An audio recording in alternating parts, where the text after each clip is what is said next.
Dr. Eric Kelly III and a host of phenomenal speakers from all around the globe for this 7-day virtual event that you don't want to miss.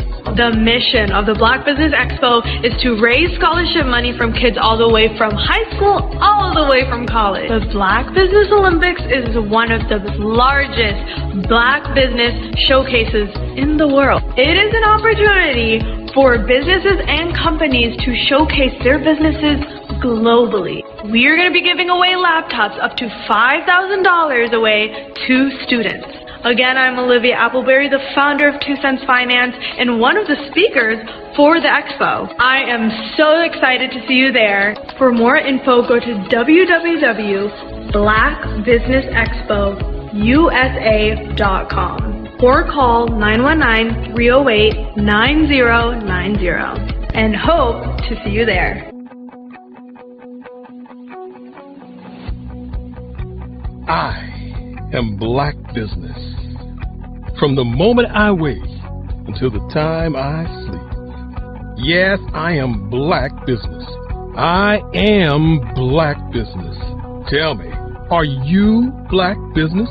I am Black Business. Do you support Black businesses? Listen, I support Black business because I am Black Business.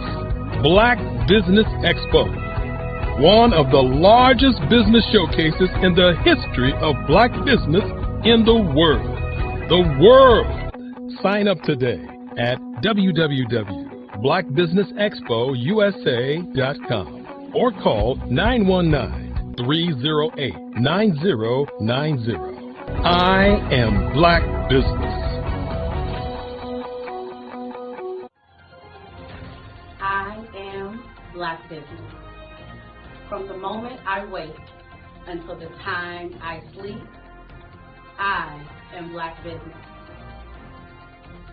I am Black Business. Are you Black Business? I am Black Business. Do you support Black businesses? I support Black business because I am Black Business. Black Business Expo, one of the largest business showcases in the history of Black America in North Carolina. Join Dr. Eric Kelly III and a host of phenomenal speakers from all around the globe for this 7-day virtual event that you don't want to miss. The mission of the Black Business Expo is to raise scholarship money from kids all the way from high school all the way from college. The Black Business Olympics is one of the largest Black business showcases in the world. It is an opportunity for businesses and companies to showcase their businesses globally. We are going to be giving away laptops up to $5,000 away to students. Again, I'm Olivia Appleberry, the founder of 2 Cents Finance and one of the speakers for the expo. I am so excited to see you there. For more info, go to www.blackbusinessexpousa.com or call 919-308-9090 and hope to see you there. I am Black Business. From the moment I wake until the time I sleep. Yes, I am Black Business. I am Black Business. Tell me, are you Black Business? I am Black Business. Do you support Black businesses? Listen, I support Black business because I am Black Business. Black Business Expo, one of the largest business showcases in the history of Black business in the world.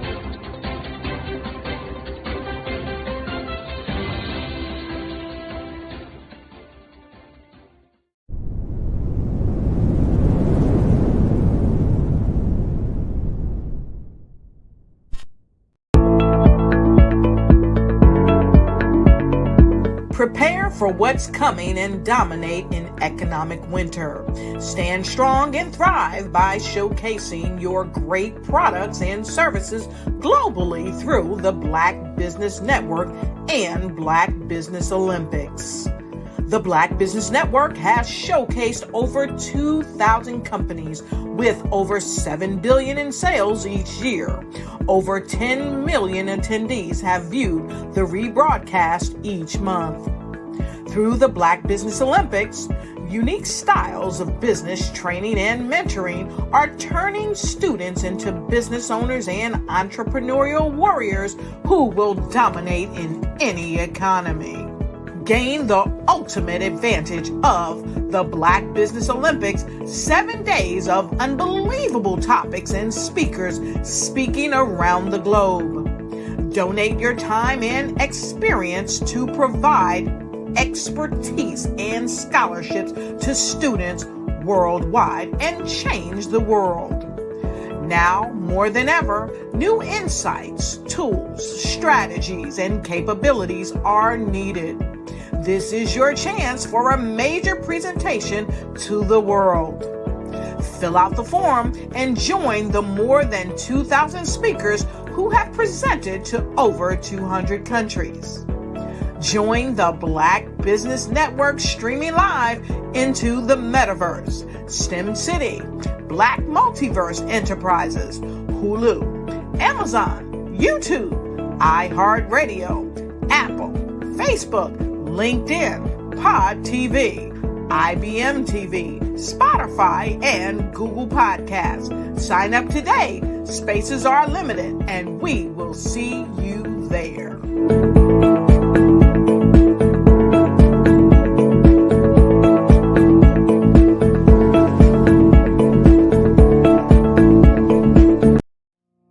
Did you know that approximately 333.34 million businesses exist today, according to a report from 2021? And you may be one of those businesses, or maybe you're not in the business market yet, but you're aspiring to be a business owner. Well, guess what? You're in the right place at the right time. Because let's face it, everything is about timing and opportunity.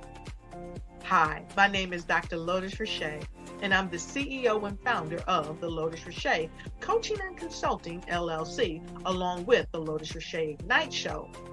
15 minutes of success with Dr. Lotus Richey, as well as books to boom your business and bring who you are.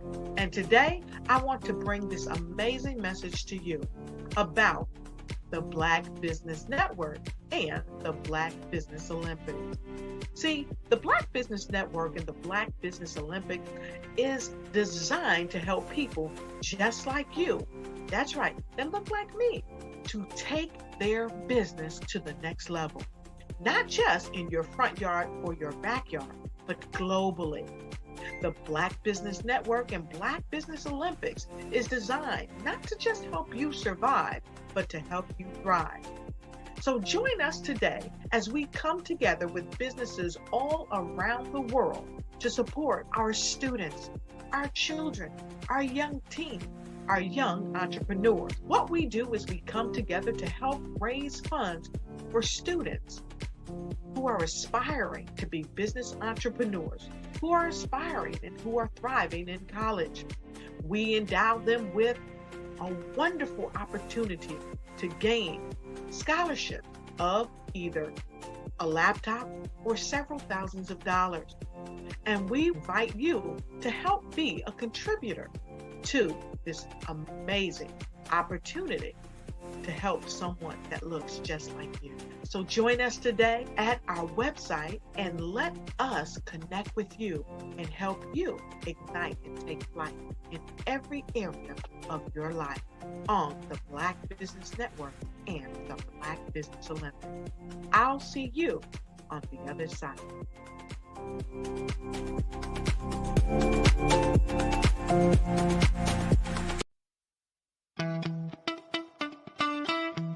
How many times have you been asked to help someone you didn't even know, a student, a business entrepreneur, Or did you ever even ask, where did they end up? That business, that friend, that entrepreneur. Well, just maybe they ended up in a gang, bankrupt, homeless, or worse, dead. Maybe they turned to crime, drugs, and alcohol. Did you ever wonder? Did you destroy their dream, or was your life always so easy? At the Black Business Olympics, we started a movement to help students complete. Give them hope and foster success. Help them to leave their dreams of providing laptops, computers, and up to $5,000 in scholarship funds.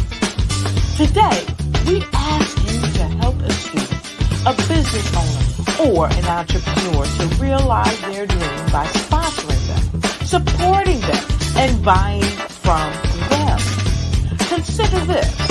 With $1.6 trillion in our Black community, we only ask for a small donation for our students, our businesses, and our entrepreneurs. And you can change a life today. So I ask you, what are you going to do? Sit on the sideline and watch our students in high school be losers, miss out on their dream from lack of resources? Or are you going to donate to the movement and change their future and yours as well? Give us a call today at 919-308-9090. Change their life by investing with action to the Black Business Olympic Fund. The Black Business Olympics, one of the largest business showcases of Black business in the history of the world.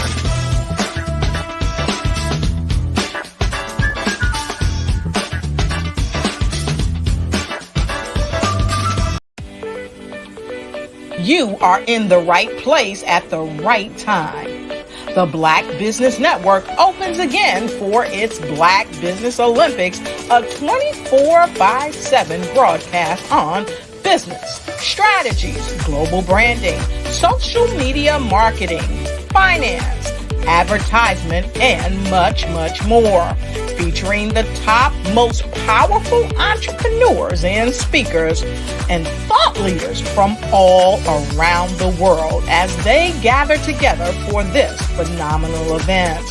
Join the Black Business Network streaming live into the metaverse, STEM City, USA, Black Multiverse, Pod TV, Roku, Hulu, iHeartRadio, Apple TV, YouTube, TikTok, Instagram, Google Podcasts, Facebook, LinkedIn, IBM TV, Spotify, and Twitch. Tune in today and be a part of this amazing movement. The Black Business Olympics welcomes you.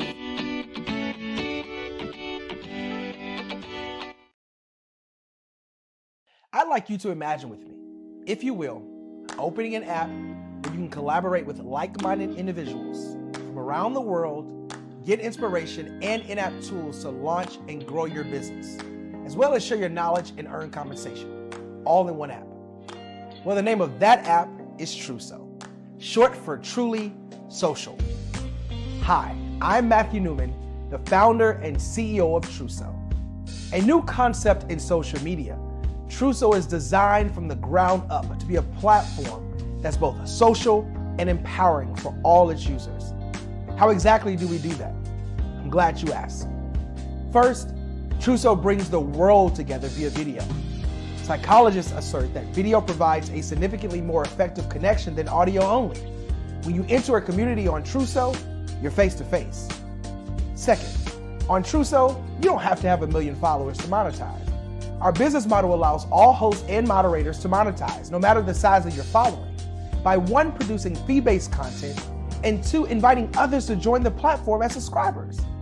Even more, Truso has an in-app resource library with over 100 free resources, forms, and documents to help you build your brand and grow your business. Third, Truso is inclusive. The deaf and hard of hearing communities make up 360 million people worldwide. Unlike audio-only apps, Truso embraces its community, providing a networking platform that allows them to participate via video and closed captioning. We even have a deaf and hard of hearing foundation in the works as well. Fourth, Truso is both social and safe. We refer to Truso as a virtual extension of the beauty shop, barbershop, and brainchild of the community. A place where there's laughter, along with wisdom, growth-oriented conversation, and genuine connections in a safe space. Truso even has proprietary security to ensure we maintain a safe environment for everyone. Where are we at now? Truso is live, y'all. We've launched in beta and we're acquiring users daily.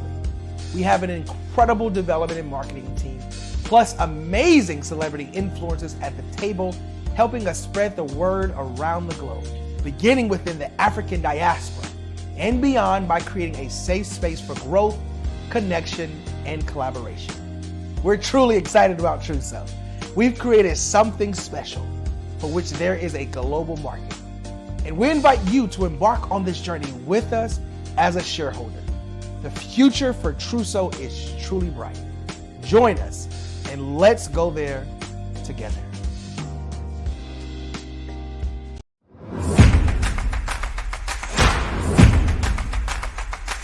Ladies, if you're a person who continually pours out, you won't want to miss this upcoming event. October 13, 14, and 15 at the Holiday Inn and Suites in Ocean City, Maryland, where we have a power-packed lineup of ladies who are going to pour into you. If you need to increase your impact, your influence, and your income, this is the event for you. Don't miss the power of sisterhood. These ladies coming from around the world to network and connect with you. Don't miss it. How do you get the information? Glad you asked. Go to barbarahsmith.com and click the link. All the details there. Don't miss Sisters Inspire Sisters to Advance, October 13, 14, 15 at the beautiful Holiday Inn and Suites in Ocean City, Maryland. What you know and I know together can change the world. Follow the Brand TV broadcast host, Grant McGaugh, as he visits with top executives and entrepreneurs to find out their secrets of success with their personal brand. Follow the Brand TV broadcast host as he focuses on brand development to build better relationships, bring value to your business, relationships, and career. You will enjoy listening to each episode that is tailored to speak to you directly. If you're looking for this type of clarity in terms of building your brand, you have tuned into the right station. Each episode will help you to shape a conversation in the 5-star BDM network of 20,000 professionals and become a springboard for your corporate engagement and business opportunities. Each guest will frame their story in the areas of personal branding, business development, career development, financial empowerment, and technology innovation. Grant McGaugh explains why he is the CEO and owner of his own professional career. Grant is an accomplished business leader and entrepreneur who wants to give back to individuals to grow their personal brand strategy. Tune in as he weaves his story about new possibilities, while to you exceed expectations. If you love storytelling, this show will make for fun.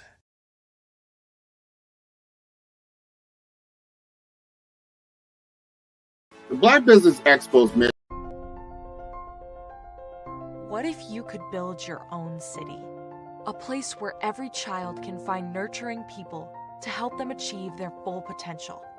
A place where every adult can access job training support. Where health education is abundant. Where social justice ruled the land. A place without limitations. Welcome. You have arrived at STEM City, USA. It is what every city should be. A safe and trusted community where you find people and resources to help you become everything you are and beyond. STEM City is unlike anything you have ever experienced. It is a digital twin of the world around you, only better. STEM City is about energy and soul renewal. It is more than a digital world. You can almost feel the power of live cultural events, music, and theater. STEM City promises a better future for children with caring mentors and hands-on activities with dedicated tutors to support our youth. STEM City is your passport to a healthy lifestyle with weekly events addressing our community's many issues. STEM City is your financial well-being with helpful information on wealth management, career advancement, job training, and so much more. STEM City is the community you deserve.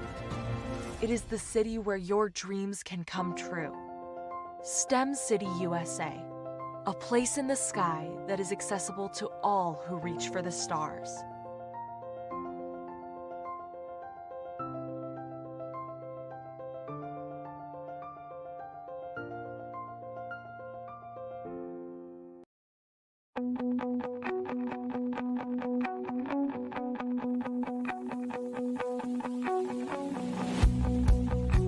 I am Black Business.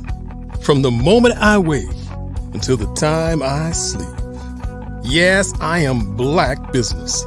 I am Black Business. Tell me, are you Black Business? I am Black Business. Do you support Black businesses? Listen, I support Black business because I am Black Business. Black Business Expo, one of the largest business showcases in the history of Black business in the world. The world!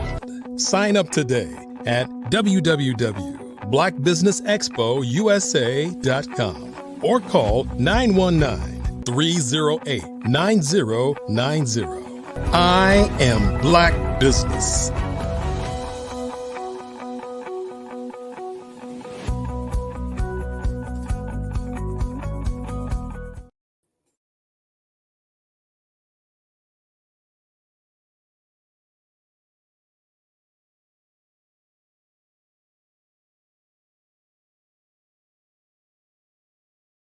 I was born in a little village on the island of Haiti. Many deadly diseases pounded me. It is as if they were on a mission to end my existence on this earth. I refused to give up. In 1983, I left Haiti and came to the United States of America. And I came with $5, 2 shirts. I didn't speak any English. I came to Atlanta. I got a job. I was a doorman. I was a doorman with a dream. What I used to come on stage. I'd rehearse this moment that I'm standing in front of you. That's the power of a dream. Maybe today is the day you begin acting as if you already have it. And then step out with full force. Take a risk. No condition is permanent. Don't let your situation distract you. You are chosen. You are called. You are born for a purpose in this life.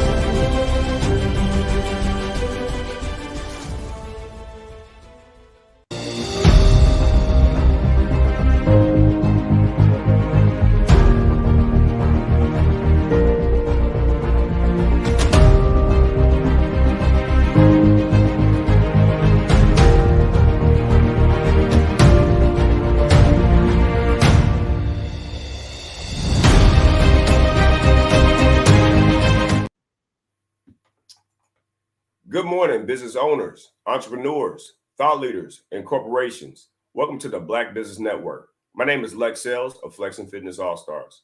I'm your business moderator this morning for the Black Business Network.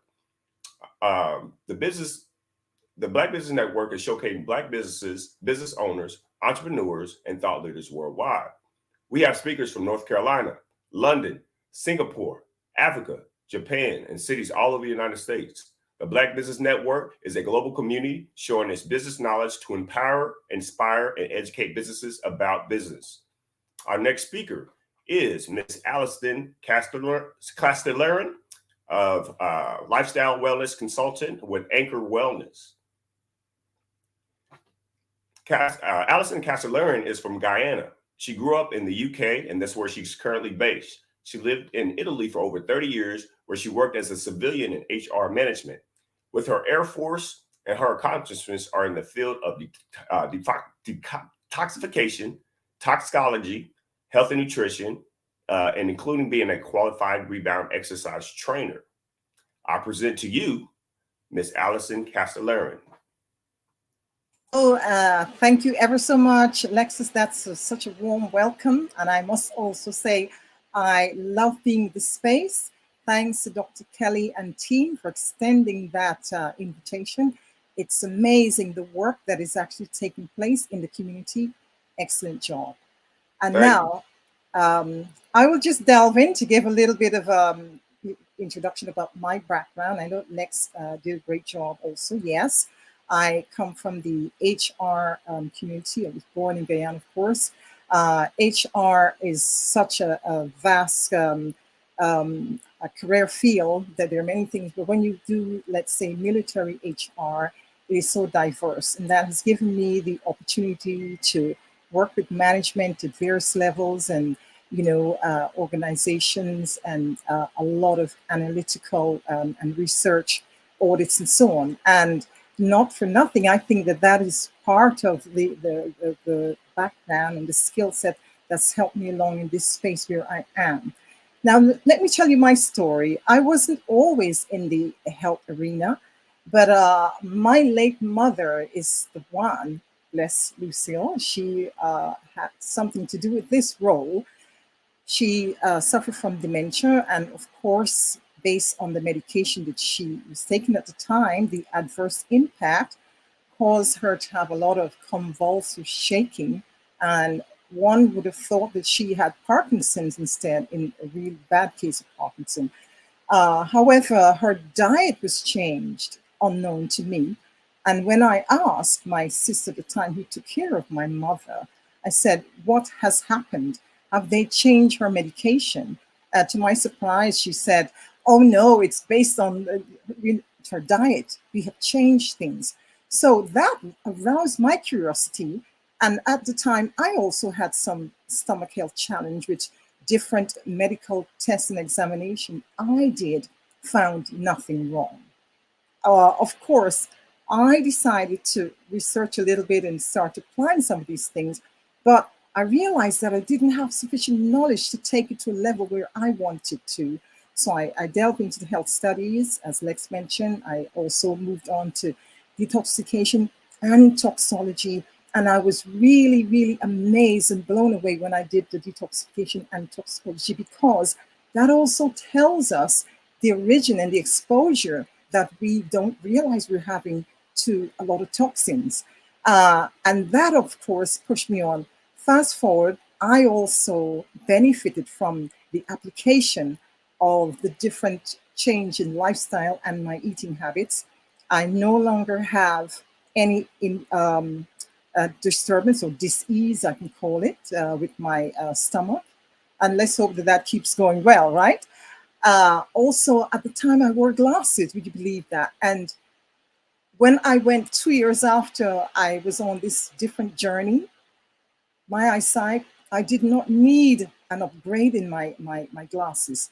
So that was amazing for me. That showed that things worked. And this is what we need. Things work. And I believe that had I not been dedicated, I would not have gotten to this point. So sometimes we need that big D, dedication, and also the commitment to see things through to gain success. And I'm happy that I've taken that journey. Now, from that inspired me to move on to the brand Anchor Wellness.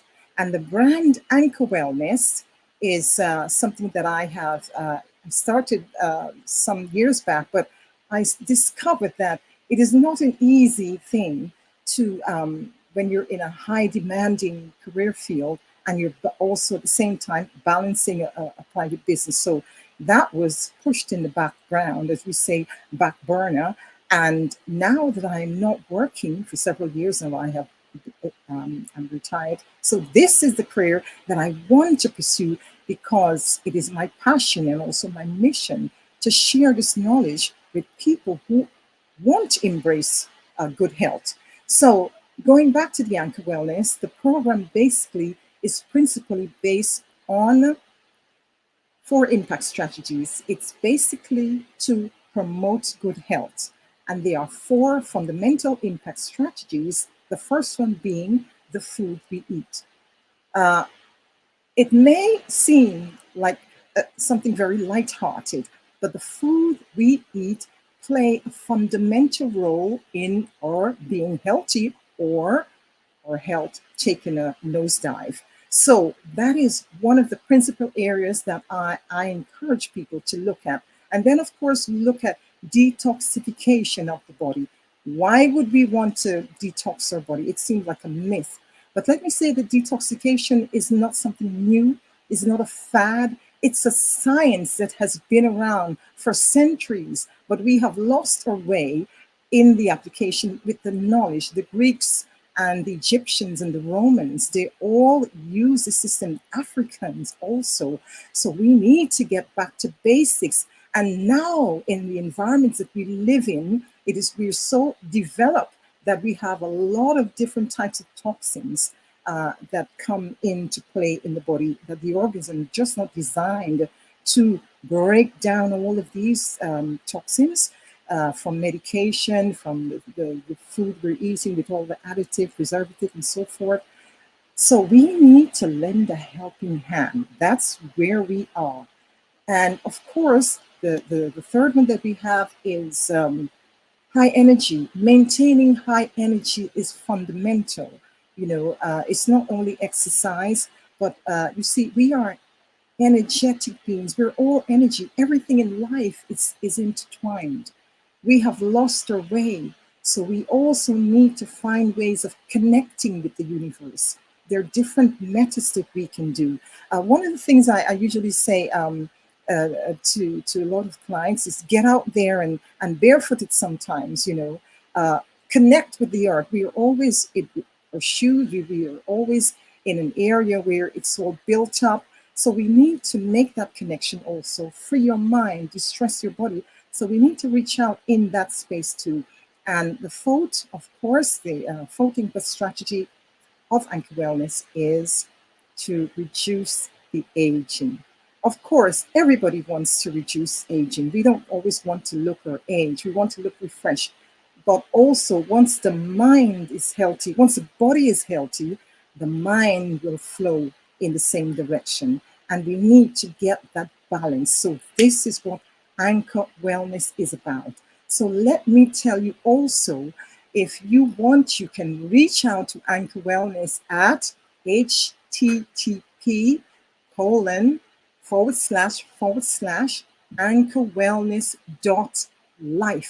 That is the website that we are found on. If you want to email us, of course, please do. We love to hear from you. info@anchorwellness.life, or alternatively, here is our phone number. It is US. You can reach out on 812-575-0581. Or UK, if you're in the UK, we are on the international code would be +44 7592 966 015. So I am so happy and delighted to be in this space. It seems sometimes I think like I'm a child again, with all the excitement to share knowledge. One of the reasons why I feel that a lot of people aren't embracing the healthy lifestyle, I'm talking today, by the way, a little bit. I want to share some information on the foods we eat, because fundamentally that can actually build up the health or break down your health. And the foods we eat, if we're eating overall foods that are fried, that are cooked, cooking destroys a lot of the nutrients in our foods. We're eating a lot of foods like refined foods. We're eating a lot of foods that have additives. In the supermarkets today, we can eat aware of after all, you are responsible for your health. You are each responsible for your health in your lives. And take responsibility is basically what this program helps you to do. Going solo is not something that you're ever going to do because we have the mentorship that will guide you on the way as well. So these are things that you can embrace. Be a little committed. Baby steps will get you there. So now I take a little pause. I see Marsha on Good morning. Hello there. Hi, good morning to you. Marsha, Yes. having a good day? Thus far, I'm starting it with you, so it's going to be good, right? Definitely. So what part of Africa are you from? I'm from Guyana, which is actually located in the coast of South America, bordering Brazil and Venezuela. Venezuela is actually on the border. So that's the part of South America. Yes. Wonderful. Wonderful. Mm-hmm. So you've been doing a lot of healthy living. And I think that myself included, that we need to get a real perspective on the food that we eat regularly and making certain that we are conscientious about that intake of food. Why do you think people don't always introduce a healthier change in the foods that they eat? Well, Marsha, I believe one of the difficulties in this is that, we have a learned lifestyle from childhood, and no one has ever taught us what is healthy eating options. So it's not easy to break the habit. It's not easy to break such a stronghold. Sometimes people have busy lifestyle and whatever. There are many aspects of that why people aren't embracing. Sometimes people haven't got the knowledge or they haven't got the support. So with what we're doing at Anchor Wellness, it's just that to counteract some of these challenges that people face in embracing this healthy eating. And so why too often I think people don't really even realize that they're not eating properly. And, we get accustomed to a certain diet, but for us to be healthier, we really need to be more intentional. Can you speak to that? Yes, absolutely. Knowledge, I say, is power. And one of the things that I say, if you're not aware, like I wasn't aware at the time when I saw food and my taste buds run havoc, oh, that's so delicious, you get that water in your mouth when you think of that lovely, delicious fried chicken, and you will eat it very often. So, the body needs also gradual change. You shouldn't implement any change to the body drastically. Of course, you wouldn't survive. You wouldn't survive the process. You would give up because you would feel, oh gosh, it's not working. So gradual replacing some of the foods that you're eating for the healthier option is a start. And then you will find that you become more and more committed. So this is basically how I advise people to approach it. That's important. Yeah. So, but let's also talk about how does fiber, and we're seeing a lot of that, particularly here in commercials. It's full of fiber. What is fiber, first of all? And why is it so important to the body? Yeah, well, first of all, fiber is the roughage that you will get to help break. Body has to break down fiber in all the foods, most of the foods we eat. And you get a lot of fiber from vegetables. So when you eat foods with fiber, it's very good for your whole digestive tract, in particularly for the colon, because even though fiber itself doesn't have any beneficial nutrients for the body, it really works as a broom, and it helps to sweep out the intestines from all the sludge and the buildup. So we need fiber. People are suffering from constipation, things like that. And because lack of fiber, and there are other things, of course, but the main thing is fiber. So So what's fiber? Can you identify what types of fiber there are that people should be focused on? well, I would always say get it from the natural foods like fruit and your vegetables have fiber. You can also use grain. Grain have fibers. Any whole foods, instead of doing the white rice, you can use brown rice. I always say brown over, the refined. And that's where you're getting your fiber from. Mullet is another good means of fiber. And the body love this kind of food. It responds, your colon will respond a lot better when you're eating fiber. And too often we don't think about fiber as being important, but it is. And too often we're not eating the necessary pieces for us to do what we need to be doing with our bodies. And I know I'm guilty of it sometimes, and particularly I like chocolate. So I have to really be careful. I can't do the chocolate and stay healthy all at the same time. Right, yes. And it depends on what chocolate. If you use the milk version, if you use like the 100% cocoa, that's better because the body will accept that, But if I have a granddaughter who if she opens her mouth, I want chocolate. I'm really trying to tell her to call me. Yeah, we'll get along just fine. Absolutely, I can see that. Yes. And that's really serious, though. When you have young people who are looking at other, right? And we know that they have to start eating. I think one of the big things for me, I like collard greens. So I could eat collard greens for breakfast, lunch, and dinner, really. Absolutely. If I ever turn to a vegetarian, that would be my go-to. Your favorite, yes. Mm-hmm. Well, I hope good. It has fiber. Oh, absolutely. Yes. You'd be amazed. A lot of the green, you want your spinach, all of those things. Yes, absolutely. Mm-hmm. Yes. So when we talk about fiber and what fiber does as it's navigating your system, what's in fiber? I mean, I think of, little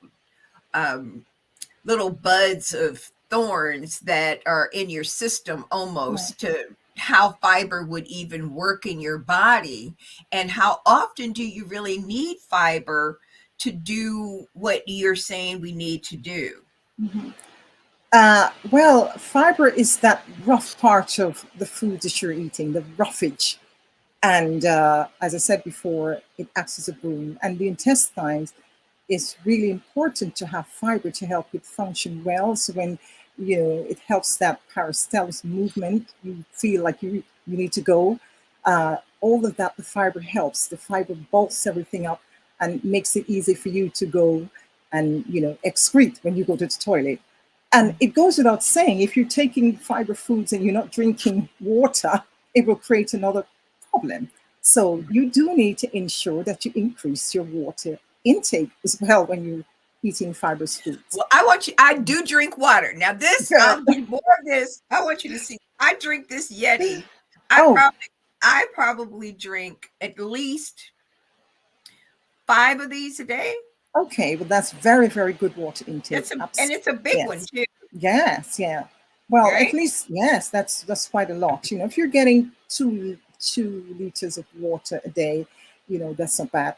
And it's a good thing we're talking about water, because what I tell people is that if you want to know if you're not getting enough water, if your body is a little dehydrated, when you urinate, and if it has a dark color, you're definitely not having enough water. So you need to increase your water intake. And that's good. I had one client, who, when I told her she's not drinking enough water, she said, "Oh my God, I can't drink any more water because I'd be running to the toilets and I can't do that. I'm at work, So people sometimes make choices that, harm the body also, because water is the body also, the cells, are made up of water, and you need to have sufficient water intake. Yes. Well, I'm glad to know that I'm on point because Yes, very much more. I drink this water literally all day long. I carry it with me wherever I am, and I don't think that I was thinking of the healthy aspect of it, but rather I just crave it, and I would That's drink water versus a soda. Yes, that's a healthy option because I know some people go to work, they wake up in the morning, they never have breakfast, but they'll have a Diet Coke, Mm. and you still have sugar, artificial sugar. It's still not doing your body any benefit. There's no benefit to having all of that, whether it's artificial sugar, refined sugar. Sugar is not necessary for the body. That's exactly right. Mhm. And so let's talk about that sugar. So I prefer the brown sugar. It's sort of a light brown. Mhm. But can we talk about sugar and what we're doing with that? The white versus the light versus the dark sugar? Yes. Well, I had no knowledge about sugar. I thought, well, if it's brown sugar, it's better for you. But it's Mm. still sugar at the end of the day. Yeah, it is. I know. Yes. Can't help it. I And can't help it. I know that it's a craving that we have learned, because I found that there are some people in Central America who, and some people in Africa, funny enough, who don't seem to have that sugar craving as we do more in the Western world. So they're not moved by when, early on I found if I would take a box of chocolate or something like that, they're not really moved by things like that. They would have it there in their cupboard, and I'd go back and I'd say, you still haven't had that chocolate yet. They're just not craving sugar as we do. So I think it's more in our society that we've learned it, and of course they're becoming more developed in our societies too. And the younger generation perhaps are changing a little bit. But any kind of sugar has no relevance really to the body. It's not adding value to the immune system. So if you must have something sweet, I would always say don't make it a regular reoccurrence that, I have to have my sweet tooth. Every meal I'm having a dessert or something like that. That's not, going to add any health value to your body. Oh, that's not any fun. I like that chocolate cake stuff. I Yes. really. Yeah, it may be like an occasional treat or something like that. Of course, Right. life would be miserable if you didn't have some of those, isn't it? Mhm. But I think what's also important is finding those fruits that can supplement that craving with a fruit that you like. Yes, you said it. You said it. Because as I said with my granddaughter, I'm trying to implement the fruit to substitute because she can ask for chocolate, ice cream, chocolate, ice cream, chocolate. That's all. Tell her to call me. And I understand that concept. and and that has been an eye opener for me, actually, Marsha, because I realized the early you start with the healthy options, the better it is that you will be able to continue that way. But most of the times, our parents did not know. My parents did not know. So I don't blame them. They did the best they could. But now that I know, then of course I'm going to pass that information on. That's exactly right. And I think Yeah. it's really important to, back in the day, I had a girlfriend who was really, really health conscious. And we used to laugh about it. I was like, oh, yeah, okay, you You go did? ahead. Just give me that chocolate, girl. I'm not trying to do all that. But she was very consistent about Beverly. She didn't play. She said, okay, this is what I'm going to do, and this is what I need to do, and I'm not going to make any changes. Right. So what are some maybe 3 situations that are aspects that people should be considering when they look at their diet, and also, too often we're impacted with our skin because we have these breakouts as well. So how do we really get centered on healthy eating? What are the things, because it's not only the physical that we love, but it's also the emotional. How do we Yes. deal with that? Well, that's a good question. It has to be a balance. And this is the reason why, if we can look at in today's society, we're having a lot of mental health issues and so forth. And we need to look at the body as a whole. As I said, the food we're eating is one of the aspects that we're looking at, and that's one of the major things what you're putting in your body. Also, the exposure you're having to toxins. People are still using a lot of plastic today, but I'm seeing a lot of efforts now in different societies that they're trying to reduce plastic because toxins leach out into different, utensils that you have. If you have water that is plastic and it's in the sun, you have the toxins are leaching out. And when these start getting into your body, little by little, it builds up. So we need to do things, I see we talk about, people are breaking out in skin pimples and so forth. It could be a reaction of something you're using on your skin. And people don't realize that the products in some of the creams and potions and lotions are not always friendly to our skin. So you need to also be aware of what you're putting on your skin, use natural things and so forth. A lot of times also when we have skin problems, it's a digestive problem. You should look at maybe detoxifying your body. It may be, you have some parasites. You may also have different kind of toxic material from medication, even from the food that we eat. The body is not able to, your detoxification organs like the liver, the colon, sometimes even the kidneys, the lymphatic system also are not able to cope under such burden. So you get different symptoms. It may be pimples or so breaking up, maybe rashes on your skin. Because if there's no known specific reason that that maybe, you've been grazed by or whatever, you use something on your skin, then you really have to look internally and change the dynamics, do something about it. That's really powerful because I hadn't even thought about that, but it makes sense, right?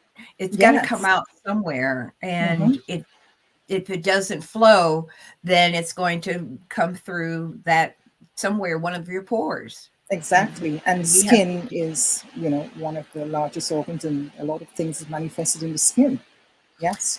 That's really crazy, though. It's kind of scary because we don't really think about how that detoxification, it should be a regular concern of ours, that we need to have everything in front of us with our children, particularly, to understand, because I think some of these diseases are coming from some of the foods that we eat. Absolutely. The foods that we eat, remember, one of the things is that, our population has grown, and the food production now, they're looking at faster food production, faster growth, faster yield. So the soil also becomes very deprived of the nourishment. So the food is also voided of some of these goodness that they should have. So it's a whole spiral of things. More pesticides are being used to cope with the bugs and so forth.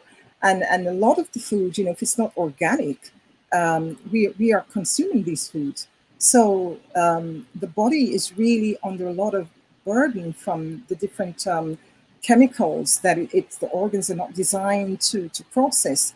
And therefore, you're going to have some backlog. So detoxification works in a way where you're saying to your body, I'm going to actually give you a break so that you can go in and work on the backlog. I'm going to use certain foods and maybe herbs at the same time so you can go in and deal with the situation. And that's part of its fundamental thing to do. So the frequency of detoxification, if you're already eating healthy, I mean, a lot of people are embracing that now too, but there's still a great majority of people who aren't, right? Let's face it, the world is what it is. So what you can do is a periodic detoxification, like every 90 days. You can, ensure that you are, because whether we like it or not, we're living in a toxic soup. We can't avoid it. There's no other planet to go on. So let's make the most of it. And yes. And so let me just say something. When we detoxify, should we be almost on a regimen of fasting as well? Well, it depends on what detoxification method you're actually looking at, because there's some detoxification methods that would include fasting, abstaining from food, and so forth. And there are others that would you would abstain from eating any cooked food or fried or any processed foods. So, but you will have to abstain, because if you are getting rid of things that aren't beneficial for the body, or certain substances, it's no good if you're going to be inputting the same things.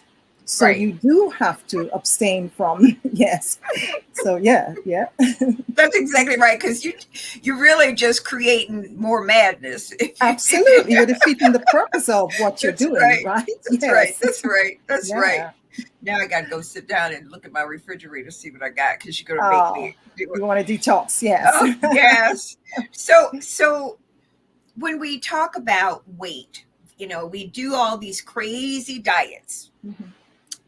What does the weight loss program, what does that really look like? What should we really be doing if we're talking about weight loss? Is it something that we should be taking these pills? Should we be eating something, or what should we be doing about the weight loss with these different foods? Well, my view on weight loss is that it must be done, or it's more effective, let's say, and it's more sustainable if it's done with the natural elements that we have on the planet. If you are going to, do weight loss by using a pill or something that's in nature, you're not going to be able to sustain that. You will probably end up having the yo-yo technique. So weight loss requires consciousness of what you're putting in your body. It requires also some detox. Detox programs are not necessarily geared up for weight loss, but they do bring a lot of good results for weight loss, because it helps to take away whatever chemical substances and parasites or whatever may be in your body. And the fat burning side, of course, means that you are going to do some form of movement, because you must have the combination of those. So it should be, I see it as a lifestyle shift. And that's what people, if you're looking for fat, it will end at a certain point. But if you're looking for a lifestyle shift that you want to maintain and you're determined, the big D again, you will succeed. Okay. Yeah. So thank you so much, Doctor. We are really excited about this. And I think that I've got a couple of takeaways that I know I need to be dealing with. And one of them is I need to get rid of some of that chocolate. Yes. Well, that's the whole purpose of it. And have your chocolate, but it's important that you're not doing it every day. You're not doing it, everything should be in moderation. That's it. Wonderful. Okay. I love Thank the you space. so much. I really appreciate you. Hello, Lex. Thank you too. Hello. How y'all doing today? Great. Another day in paradise. Another day above ground. Definitely, yes, ma'am. Definitely, that was some great information. So we definitely look forward to more information and keeping in contact. What would you say is the best way to reach to you, get to your social media? Yes, well, as I mentioned earlier on, I'll say it again. You can find us. The website is https://anchorwellness.life, or email us at info@anchorwellness.life, or a phone call, only a phone call away, which will be US 812-575-0581. Or if you're in the UK or you want to call from abroad, it will always be 44 7572 966-015. And I'm Allison, and I'm so delighted and appreciative to be in this space. You are wonderful and amazing too, Marsha and Lex. I definitely do appreciate it. Thank you very much. And genius is coming. And I'll see you on the other side. Most definitely. Take care. Bye-bye. Thank you all. Bye-bye.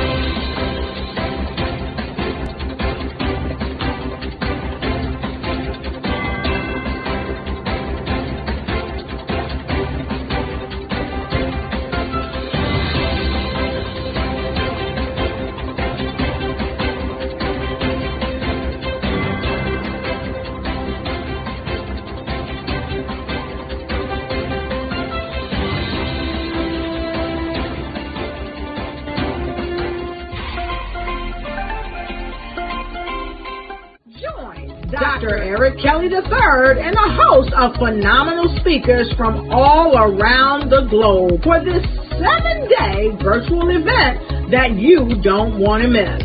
The mission of the Black Business Expo is to raise scholarship money from kids all the way from high school, all the way from college. The Black Business Olympics is one of the largest Black business showcases in the world. It is an opportunity for businesses and companies to showcase their businesses globally.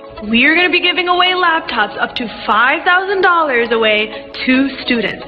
Again, I'm Olivia Appleberry, the founder of 2 Cents Finance and one of the speakers for the expo. I am so excited to see you there. For more info, go to www.blackbusinessexpousa.com or call 919-308-9090 and hope to see you there.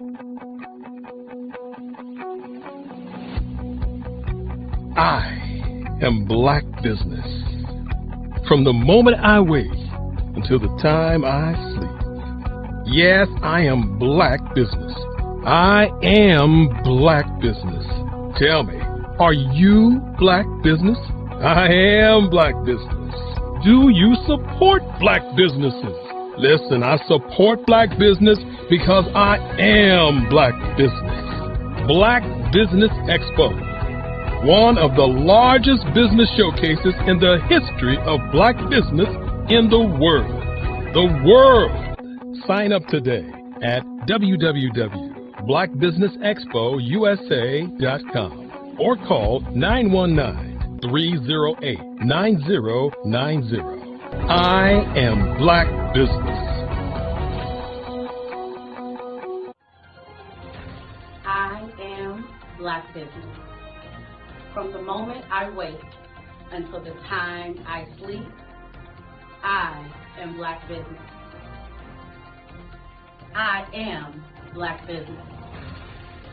Are you Black Business? I am Black Business. Do you support Black businesses? I support Black business because I am Black Business. Black Business Expo, one of the largest business showcases in the history of Black America in North Carolina. Join Dr. Eric Kelly III and a host of phenomenal speakers from all around the globe for this 7-day virtual event that you don't want to miss. The mission of the Black Business Expo is to raise scholarship money from kids all the way from high school, all the way from college. The Black Business Olympics is one of the largest Black business showcases in the world. It is an opportunity for businesses and companies to showcase their businesses globally. We are going to be giving away laptops up to $5,000 away to students. Again, I'm Olivia Appleberry, the founder of 2 Cents Finance and one of the speakers for the expo. I am so excited to see you there. For more info, go to www.blackbusinessexpousa.com or call 919-308-9090 and hope to see you there. I am Black Business. From the moment I wake until the time I sleep. Yes, I am Black Business. I am Black Business. Tell me, are you Black Business? I am Black Business. Do you support Black businesses? Listen, I support Black business because I am Black Business. Black Business Expo, one of the largest business showcases in the history of Black business in the world. Attention all entrepreneurs and companies. Are you looking for reliable and efficient virtual assistants and back office support to help you manage your business tasks? Look no further than Superwoman Business Services. Our team of virtual assistants provides a full range of administrative support services, including operations management, social media marketing, and much more. We also offer website design services to help you create a professional online presence that reflects your unique brand. In addition to administrative support and website design, we offer business development and structuring services to help you grow your business and achieve your goals. We'll work closely with you to identify areas of improvement and develop a customized plan to help you reach your full potential. At Superwoman Business Services, we understand that running a business can be overwhelming and time-consuming. That's why we're here to help you fly high and achieve success. Our virtual assistants are highly skilled, experienced, and dedicated to providing you with the support you need to thrive. Come fly with us and take your business to new heights. Let us help you become the superhero entrepreneur you are meant to be.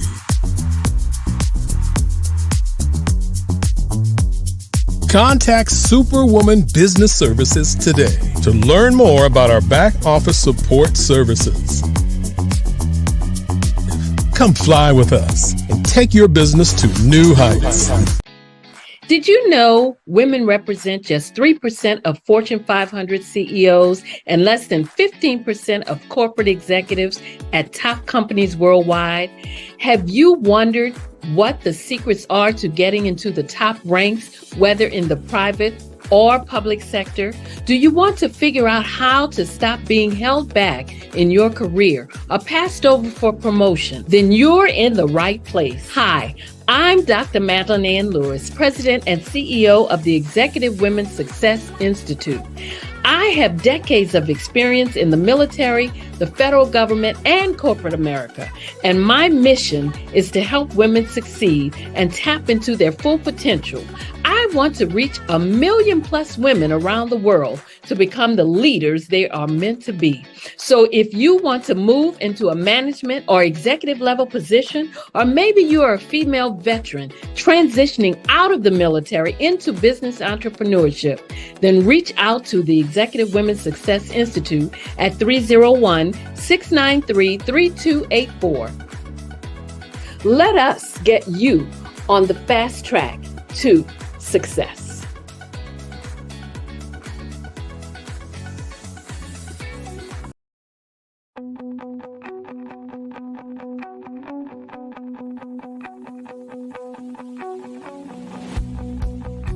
I am Black Business. From the moment I wake until the time I sleep. Yes, I am Black Business.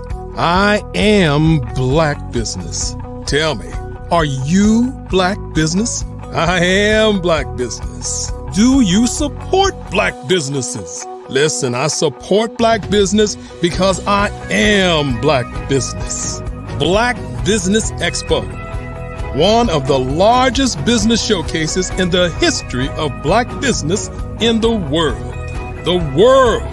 Sign up today at www.blackbusinessexpousa.com or call 919-308-9090. I am Black Business.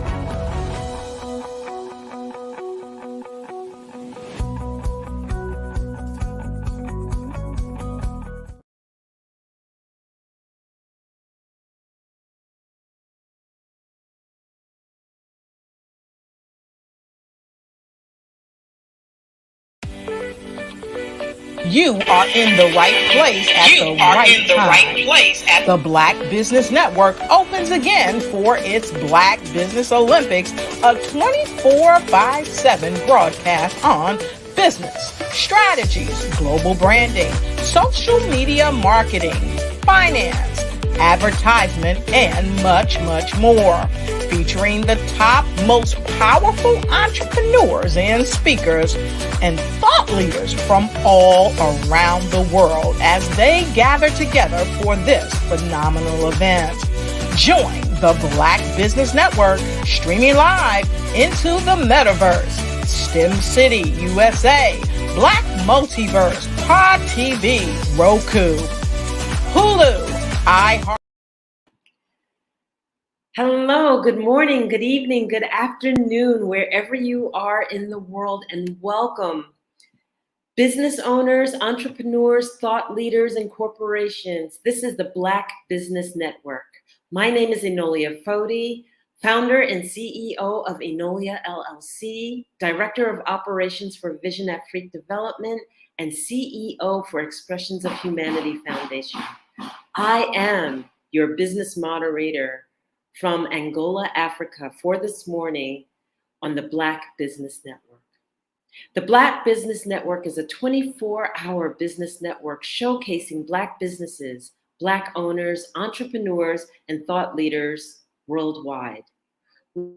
We have speakers from North Carolina, London, Singapore, Africa, Japan, and all cities all over the United States. The Black Business Network is a global community sharing its business knowledge to empower, inspire, and educate businesses about business.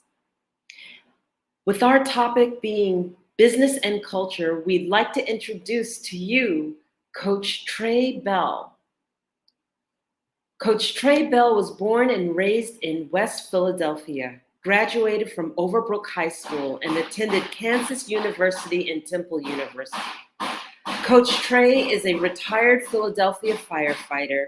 He completed 29 years and 4 months of service to the citizens of Philadelphia.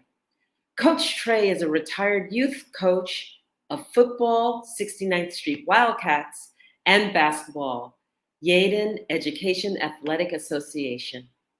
Coach Trey is the founder of Stocks versus Sneakers, a referral and digital marketing company that helps 16 to 35-year-olds own their life by using financial literacy and cryptocurrency.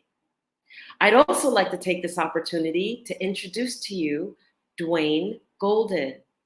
Dwayne Golden is an Army veteran, experienced business consultant, and philanthropist. He earned his degree in biology, chemistry from Messiah University and his MBA from Strayer University. He also completed general studies at Harrisburg Area Community College.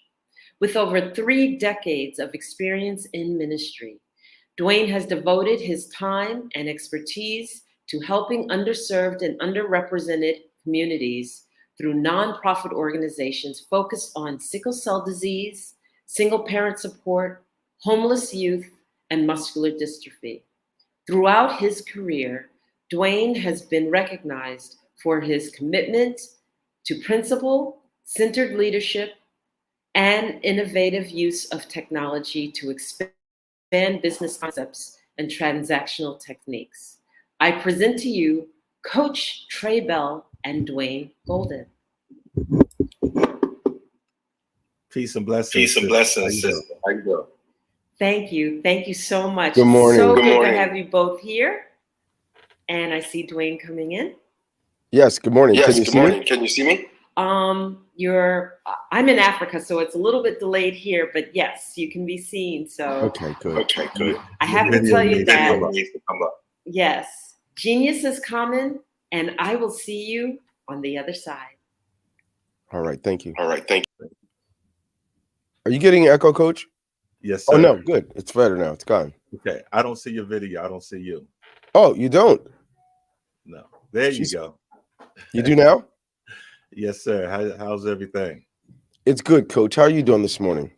I'm doing great. I'm doing great. You know, I'm grateful for you to be available this morning. It's been one crazy good week, and I'm glad that the topic is culture. Yesterday, I had the opportunity to visit the Derby Monarchs football team. Okay. Here in outside of Philadelphia, and it brought back that itch of coaching. You know, seeing the little people, seeing the cheerleaders. You know, but I got into a conversation with the president, and we had something in common. We've lost football players to gun violence. Wow. You know, and you could see it in his eyes that it really affected him, and And we have to understand that that's the culture. That's the culture, and we have to change that culture. That's my purpose. That's my goal. And inside of bringing business, the one thing that I realize is that one thing that we don't talk about in our culture is the emancipation. We talk about slavery and how we were freed, but one thing that, they say that your cell phones know what you're thinking. And one day this week, wage slavery popped up in my phone. So I took a deep dive. I was like, what is wage slavery? And wage slavery is basically you're in the rat race, like Robert Kiyosaki says, and how do we get out of it? When I talk to politicians or just people in general, and I bring up the living wage, they immediately go to the minimum wage. And you being from Pennsylvania, you know that the minimum wage here is $7.25. And they want to applaud if we get to $15. But the living wage, according to the MIT calculator, for an adult with one child, which is your average parent at a youth football team, on a youth football team, is $36.94 an hour. Mm. So how do they get there? And they can't get there by getting another job. And our culture is always pushing jobs, which is cool. But you, with your expertise, you have developed systems to help individuals do something for themselves. And just being an entrepreneur, being self-employed, is still on the left side of the quadrant, according to the cash flow quadrant. How can you explain how you created your systems? Because I've been following you for so long, and a lot of people don't know exactly what you do. Yeah, I'd be happy to, Coach. Thanks for having me in this chat with you.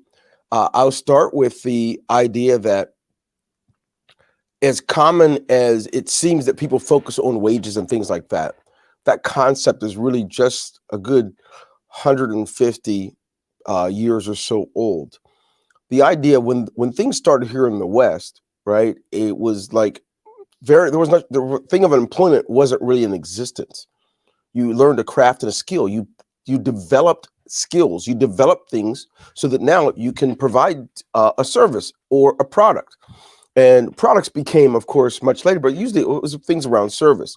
The people that were employed were indentured servants and or public servants. But other than that, that's a newfound thing to help the big machine work that we have here in the United States. That's why it takes 12 to 16 years to have someone completely conditioned to focus on jobs. So that's not a new thing. But if you think about the way the world worked a good 100, 150 years, well, about 150, 170 years ago, you were a blacksmith. You were, or not you, but it's right. We may have been slaves at that time. But the way the world operated was through bartering and different services. You might have owned a saloon. You may have run a trough company where you created troughs. You may have made furniture by hand, a blacksmith, an apprentice. And so those things determined income, not the government deciding what people make. Those are things that are subliminally put into our mind as we go through the educational system. And many don't know that 170 years ago, 200 years ago, only about 16% of our population here in the country was educated. Everyone else developed skills outside of that. Not that those education is not important. It's just that we flipped. We made everyone into drones, and to spend the first 18 to 24 years of our life being conditioned and trained so that we can make the big machine work. That is, go get a job so that you can consume these things. And then eventually things like credit and other things got placed in there. Now, if you take a look at our post-slavery mentality, we fit right into the big machine. And so I was never comfortable. I had 23 jobs in 19 years. I don't know why. I don't know if God put something in me. I was never satisfied with just routine. And so it wasn't money that attracted me. It was the ability to be able to use my mind and use why I'm here, my wiring. And so it didn't matter what a company paid. If it didn't fit right, I didn't stay. In the old days, that meant you were unstable. Nowadays, it's very common, right? And it appeared that I may have been unstable with all of those many jobs. But the skills I learned along the way prepared me for entrepreneurship. I was already prepared from birth. I think all human beings are. So if you think about a 2-year-old, they see what they want and they go after it. That's because they have the wiring that God gave them from birth. It's nothing for a 2-year-old to walk over to another child, pick up that child's toy and say, mine. Now, granted, it's not the correct mode, but what is correct is they see what they want and they go for it and they possess it. And so entrepreneurship is nothing less than that. And so what has to happen is we have to debug, undo the wiring and undo the conditioning. So when I create systems, I like to create systems where the individual determines their return. I don't think in wage, right? Wage typically or usually in cases that we refer to or talking about, in return for our time, we're going to get this amount. I don't want to talk to vendors who tell me, okay, here's my billing hours. I don't want to know what your billing hours are. What do you charge me for what we do? What you put in hours, that's on you. So there's a lot of undoing. So for me, I like to create systems that either require the person who's going to utilize the system to undo their thought process, have a paradigm shift so they can actually be successful. And so when you do that, you find out the ceiling that we're trained to have a ceiling. So 40 years ago, when you were in school, you think if I could get a job, make it $50,000, which is about equivalent to what 150 would be now. You're like, if I could get that kind of a job, that means I can have the house, the spouse, the dog to bring me my slippers and a white fence around my house. That stuff's conditioned through Disney, through the movies, through everything. And all of a sudden, we're all just become these walking drones. What do you do? Well, I went to law school. What do you do? I'm a physician. What do you do? I'm a manager at CVS. I'm a so-and-so. Before you know it, our identity has nothing to do with who we are. Our identity becomes about what we do to make the big machine run.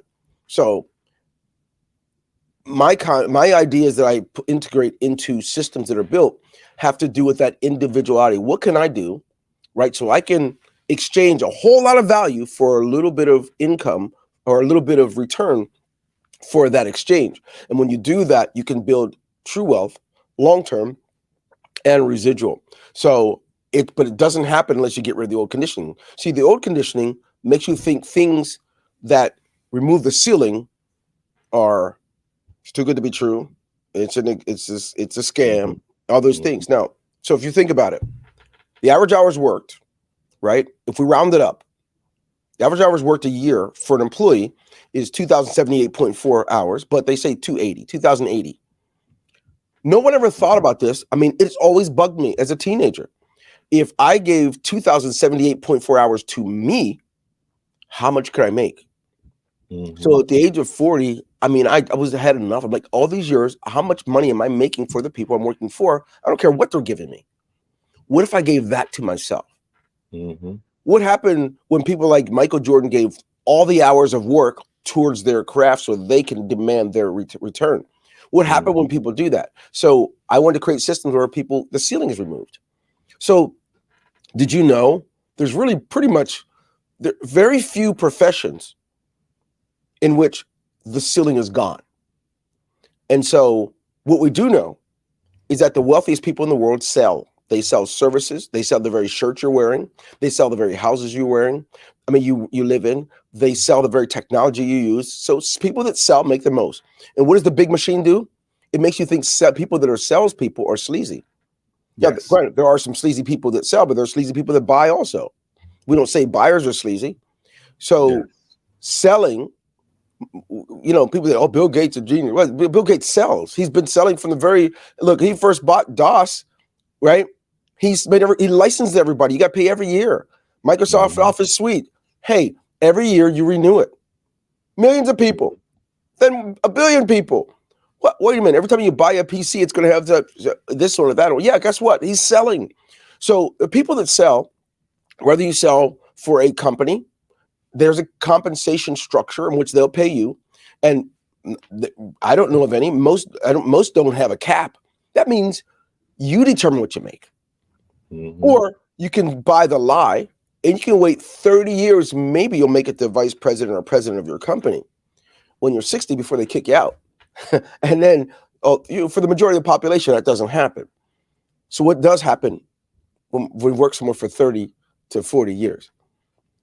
In order to keep the house sustained, you either have to greet people at Walmart or maybe begin to take some orders at Wendy's. Nothing wrong with those things, but when your body is already aged out, you can't enjoy it because you spent much of your life under the conditioning of wage thinking and employment.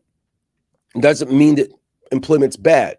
Employment is a great place to learn the skills needed to run a business. I don't believe everybody can run a business. Most have already decided when they were done with school, they were going to stop learning. But if you are someone that develops yourself and you put into you, there is nothing you can't do. So the systems, anything I've ever been a part of creating, it's been about creating something that can free a person up to live their purpose and continue to build this. But if you're not building your mind, right? If a person's not a developer, all you do is repeat fancy words you heard on Facebook. You repeat these sayings that you haven't even tested out. If you don't develop this, I say you should keep your job and keep wages. It's not a bad thing. That's be you. But if you are out in the ledge and you're stretching and learning and you're doing those things, then you do it. And you do it and you get into entrepreneurship. So I went on a tangent because that's something that's dear to my heart. I don't know that it's necessarily the Black culture. It's the American culture. It's American when we culture. think about the jobs and the wage sinking. And you touched on so many things, and basically you explain the cash flow quadrant, because a lot of people say, yeah, I've read the book Rich Dad Poor Dad, and I asked them, well, did you read book 2? And then, like you said, he's just trying to sell a book. So no, he's selling his life, and he's showing you that 5% of the wealth is on the left side of the quadrant, which is the employees and the self-employed. And that's where 95% of the wealth is. I mean, 95% of the people are. You know, on the right side of the quadrant, which is a business owner who has a system, or the investor, that's 95% of the wealth, or 5% of the people. And when I go through the different stores and see the young people, I'm looking at all that untapped potential, you know? And yeah. You know, Coach, though, what for me, what gets to me is that one of the reasons you can have two people read the same book, one person walks away with something, another person says, oh, that was a good book, nice read, but there's no life transformation. I truly believe that the keys have always been into what it says in the book of Proverbs: get wisdom, right? And forget it not. You know, we have to. So wisdom is the derivative and byproduct of knowledge that gets applied. So if you know something and it's just a great read, that's what person that does it. It doesn't really transform into wisdom. It's just some new information. But when you can take the fact of the things you learn and then begin to implement and apply it, now all of a sudden, there's where the wisdom comes from. So what I wanted to say is that if anything, we've got to stop. I mean, it doesn't matter what culture, this is the American culture, but we got to stop it in the Black community, this thing of, well, when will I ever use that? You haven't even lived long enough to know, right? One step at a time. Everyone says it and everyone buys into it. Why do I have to take algebra? I'll never need it, right? Not knowing that the things that are getting sold to us were created because of a person understood algebraic expressions. They understood polynomials, so they could create something that's going to wow us. And the reason it wows us is because we never found a use for it. When will we need that? And so I say we have to learn and understand. Of course, we're not going to believe in things that we can't see. That's why we still have flat earthers. That's why we have people that say, well, look, I mean, I've heard someone say, I mean, how do I know this in Japan? Have you ever been there? I've been there. But the point is, people begin to believe only what they can put their mind around because they won't expand their mind. We have to train our kids to look beyond it. Don't just sit and hear something. Hear it, check it out, do your homework. Don't learn your politics from Facebook. Don't learn what you believe from what you only see. Dive in, peel back the layers. There's nothing wrong with learning about how the stars operate in their orientation. There's nothing wrong with going deeper. And that's where we lose. We've replaced development with a great movie that has a good plot. We've replaced some new great knowledge with scanning Facebook for some partial truths or scanning YouTube for some partial truths. So that's where my challenge comes in, is that these things are byproducts of what's going on in our community. Yeah, we're shooting each other. It's about survival. And our ancestors had to survive. But what they did when to survive is they came together. Yes, there was addiction problems in our communities 150 years ago. There were other issues in there. But we didn't intern on ourselves because there were skills being developed. Don't you look back and see all the things you found out that an African-American built? They didn't just build it. George Washington Carver wasn't just one day, oh, there's peanut butter. No, he's a scientist, man. Yeah. He was a scientist. He was an ecologist. He was a person who can literally, I mean, I could go into so many different levels of this, but that's the issue. We've learned to believe that because school is hard, and it's not just hard. So I mean, I grew up in a very poor family, and schoolwork was not a priority. Survival was surviving domestic violence, surviving moving all the time, and sometimes going to women's shelters and whatnot. Classes, I didn't care about grades, but you know what? There still had to come a time when developing my mind had to be a priority, or I was never going to make it out. I was never going to make it. So I didn't mean to go off on a tangent, but the real issues can be resolved when we point our children, our young people, back to expanding their minds beyond social media. The detachments that social media creates is astonishing. There was a day we learned a new thing. We give each other 5. It just in their interaction, right? Now it's a BRB, LOL. It's a text here and there. Yeah, mom, I told you I loved you this morning. Didn't you get my text? That is something that is happening. Sure, it's easier to go in and kill a bunch of people you're not connected to. Of course, we're going to go in and shoot schools up. Of course, kids are killing their parents. We're losing the connectivity. That's right. That's right. So I'm sorry. Hey, look, I'll run with. Don't you turn over to me. You go back. and that's one of the things with the Promote Peace Challenge that I'm focused on. We have gotten away from basic training. When I coached, I had the 5 and 6 year olds because nobody wanted to deal with the babies. I dealt with them, right. And one thing that I had to realize is I had to speak their language. Because these children have only been on the earth for some of them less than 60 months. Mercy. Yep. So why am I going to give them a football, play with the word isolation in it when they don't even know the left from the right?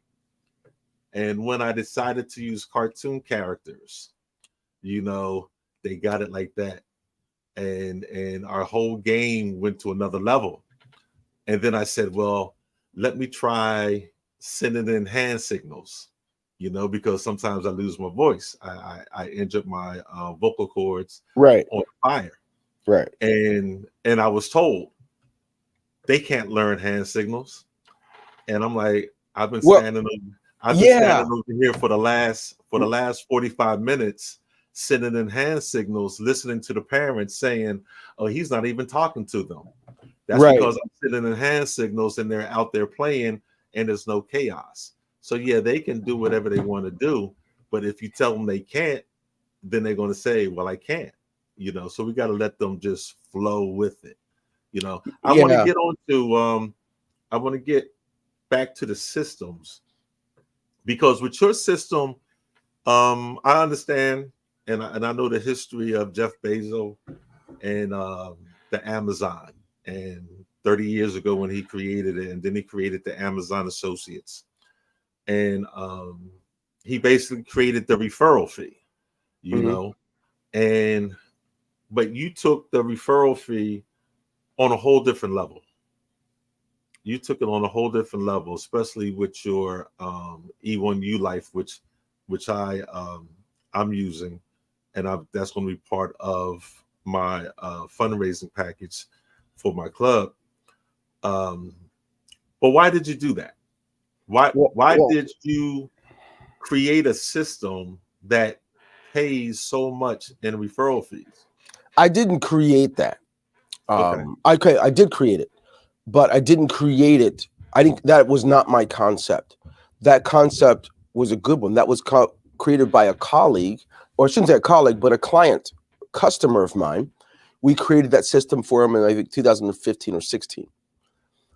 It was not my creation because I believe that the fire needs fed if it's going to be able to, if it's going to be sustainable. And so I created that for the client.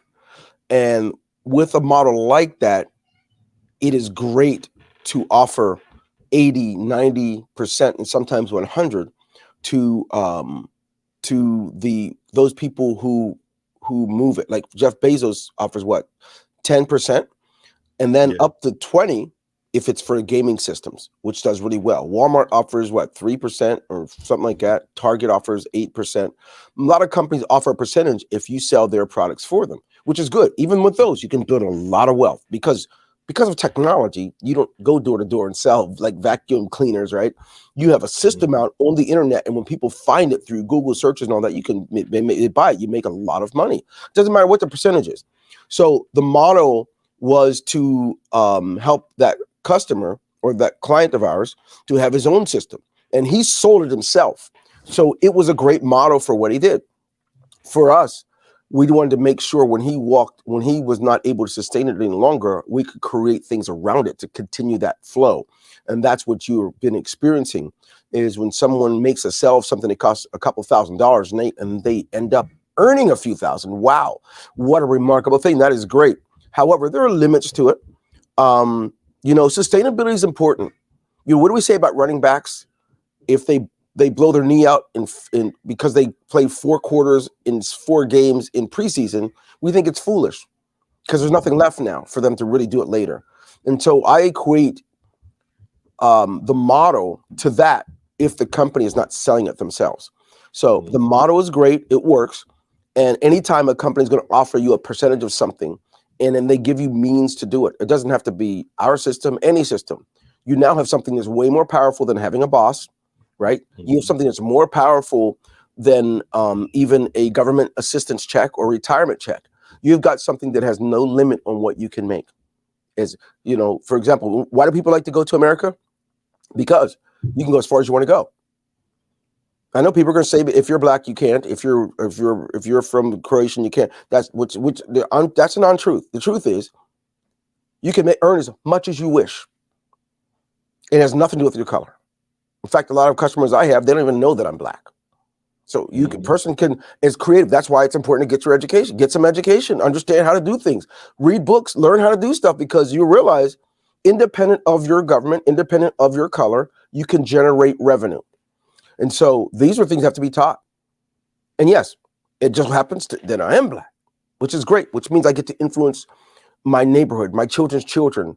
I get to influence that as a grandparent of 6 kids, soon to be 7 here in 3 weeks. It's vital for me to demonstrate that, yes, you can do what you want to. There is zero excuse. And yes, I was talking to a man that lived in cars as a child, lived in abandoned houses. So it ain't about just because I'm black and I'm poor and have nothing. It just means the way out is to expand this. Minimize the entertainment. Do not have more entertainment in your life than you do education. Because then when you see something like this, like the system you're talking about, you'll see it quickly. Like, what? You mean, even though I dropped out, I can make the same money as a CEO of this company or my neighbor who is a director at FedEx, I can make more money than that person. Yes, you can. That's the power behind it. We have some young people that haven't even reached their 23rd or 24th birthday who can make six figures in their first 60 to 90 days. That's how powerful this is. So systems, it's not about the system that we created. It's just about freeing your mind up, coach. And so there's some evolution coming with that. One of the things that model you love has been missing, it is the ongoing impact of the residual impact of sowing and reaping. Isn't it beautiful, like the farmer, the things I sow in March and April, that they create a return and a harvest in the fall? Yes. And so we're integrating things that will do that will give not just what they call tit for tat, but the things I did today pay me today, but they also pay me tomorrow. So instead of hustling around in December, the things that I've done in June and July are still paying me in December. I don't got to go hustle for the money. I can live my purpose. So if I want to go volunteer for the fire company, volunteer to coach kids, volunteer to work with the Sickle Cell Foundation, I want to do any of those things, I can. Yes. Speaking on sickle cell with the nonprofits, how can one integrate one of your systems into their nonprofit flow? Because I know that there's a lot of nonprofits, especially here in Philadelphia, that they can get the grant, but part of the problem is having that flow or that cash flow just to run their program. Well, there are numerous ways, but I'll tell you this. One of the challenges that's hard for people is because most people that run corporations and or run nonprofits their foundational education is from the big machine, meaning that when you come up with ideas like you may have for nonprofits, they're not as widely accepted because it's outside of the box. It's outside of the normal paradigm. So I'm a big believer that if God gives me a vision for something, he's going to finance it. I'm a little bit not old-fashioned in that if God's calling me to somewhere to be a missionary, if I say is God calling me, I don't got to go around and beg people for the money. That means he's also giving me the wherewithal. I believe that if he has something in mind that's for me to do, he's going to finance it and give me the strength to do it. Well, I believe that about business. So with nonprofits, oftentimes the fundraiser that makes sense to them is if they can, for example, sell candy bars, right? And get 10% of those. They're on door knocking, affiliate stuff, right? All schools do it. Cheerleaders. I just sold a lot of popcorn for Young Women's Empowerment Academy. They get 50% of the popcorn. I sold a lot of that for them, right? There are a lot of things that one can do, but when you have a system, a mechanism, where if a nonprofit signs up to be an affiliate and can earn 50%, 70, 80%, and it can be ongoing, they don't know. That's more powerful than a grant because they can fuel the mechanism to get donors who are not donating anything. They're buying a product or a service, and in return, they have this ongoing revenue from it. So imagine this. What if this platform you guys are using here called StreamYard said for the local nonprofit, if they sell this, if they want to put a link on their website and sell this, every time someone pays their monthly payment, they get 50% of it. Nobody knows how powerful that is. So let me tell you, if something costs $40 a month and 1,000 people buy it, but your nonprofit, your young kids, if they get 50% of that, that means if the 1,000 people are only, if it takes a whole year to do it, that means that your football team is earning $20,000 a month. And because we hate math, we are conditioned to be afraid of it when we're younger. We don't see its application, and adults and teachers, parents allow their kids to think, well, when will I ever use that? This is why people make horrible decisions related to their future because they don't do the math because they can't do the math. But when you do that kind of math, you'll never be fit to be someone's employee again. That's right. And so imagine that. Even if it takes you 5 years, it won't. You literally could do that within the 6 months to a year. Have 1,000 people paying $20 a month, and you're getting 50% of it. That's $10,000 a month.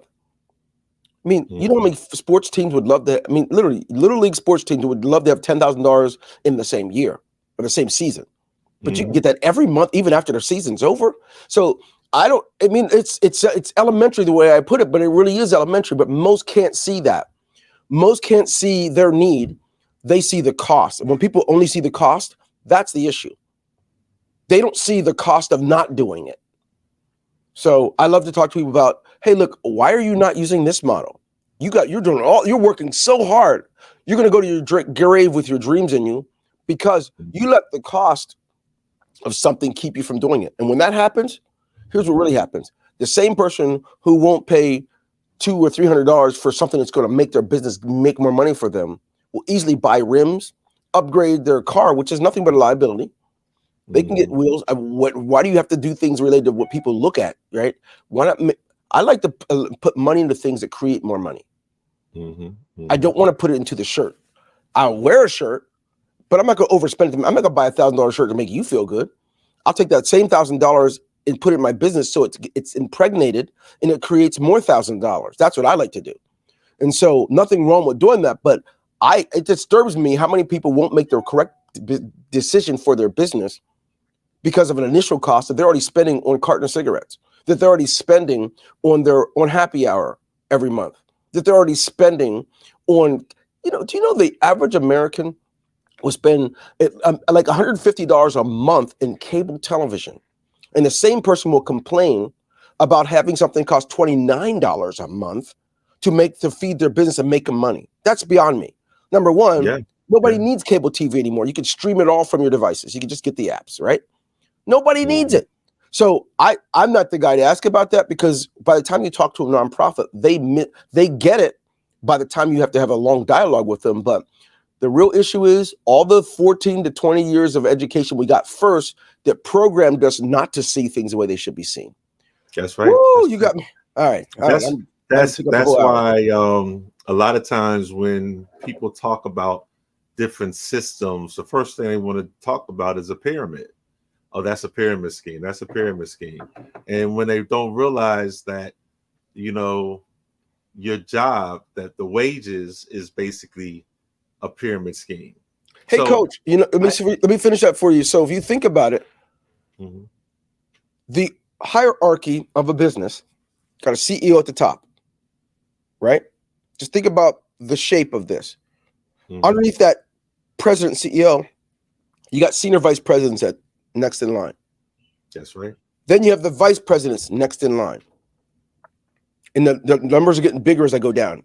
Ready for the next one? Now you got directors, a lot of directors.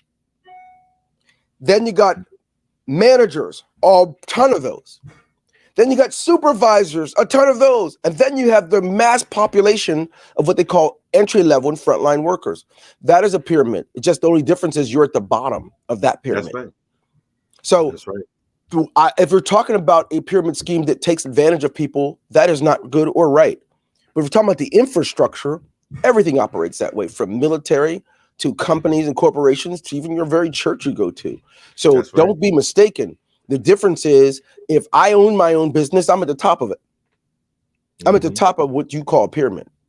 The difference is if you got your job and you're making $100,000 a year and the CEO doesn't even know who you are or that you exist, you're at the bottom of yours, let alone the type of income you make. So, woo. And that's a very good example. That's a very good example. I could draw it out for you. And I have a master's in business administration, right? And one thing, when I saw the structure, the infrastructure of how the very top companies around the world work, I'm like, everything's a pyramid. The difference is, where are you in the midst of that pyramid? That's right.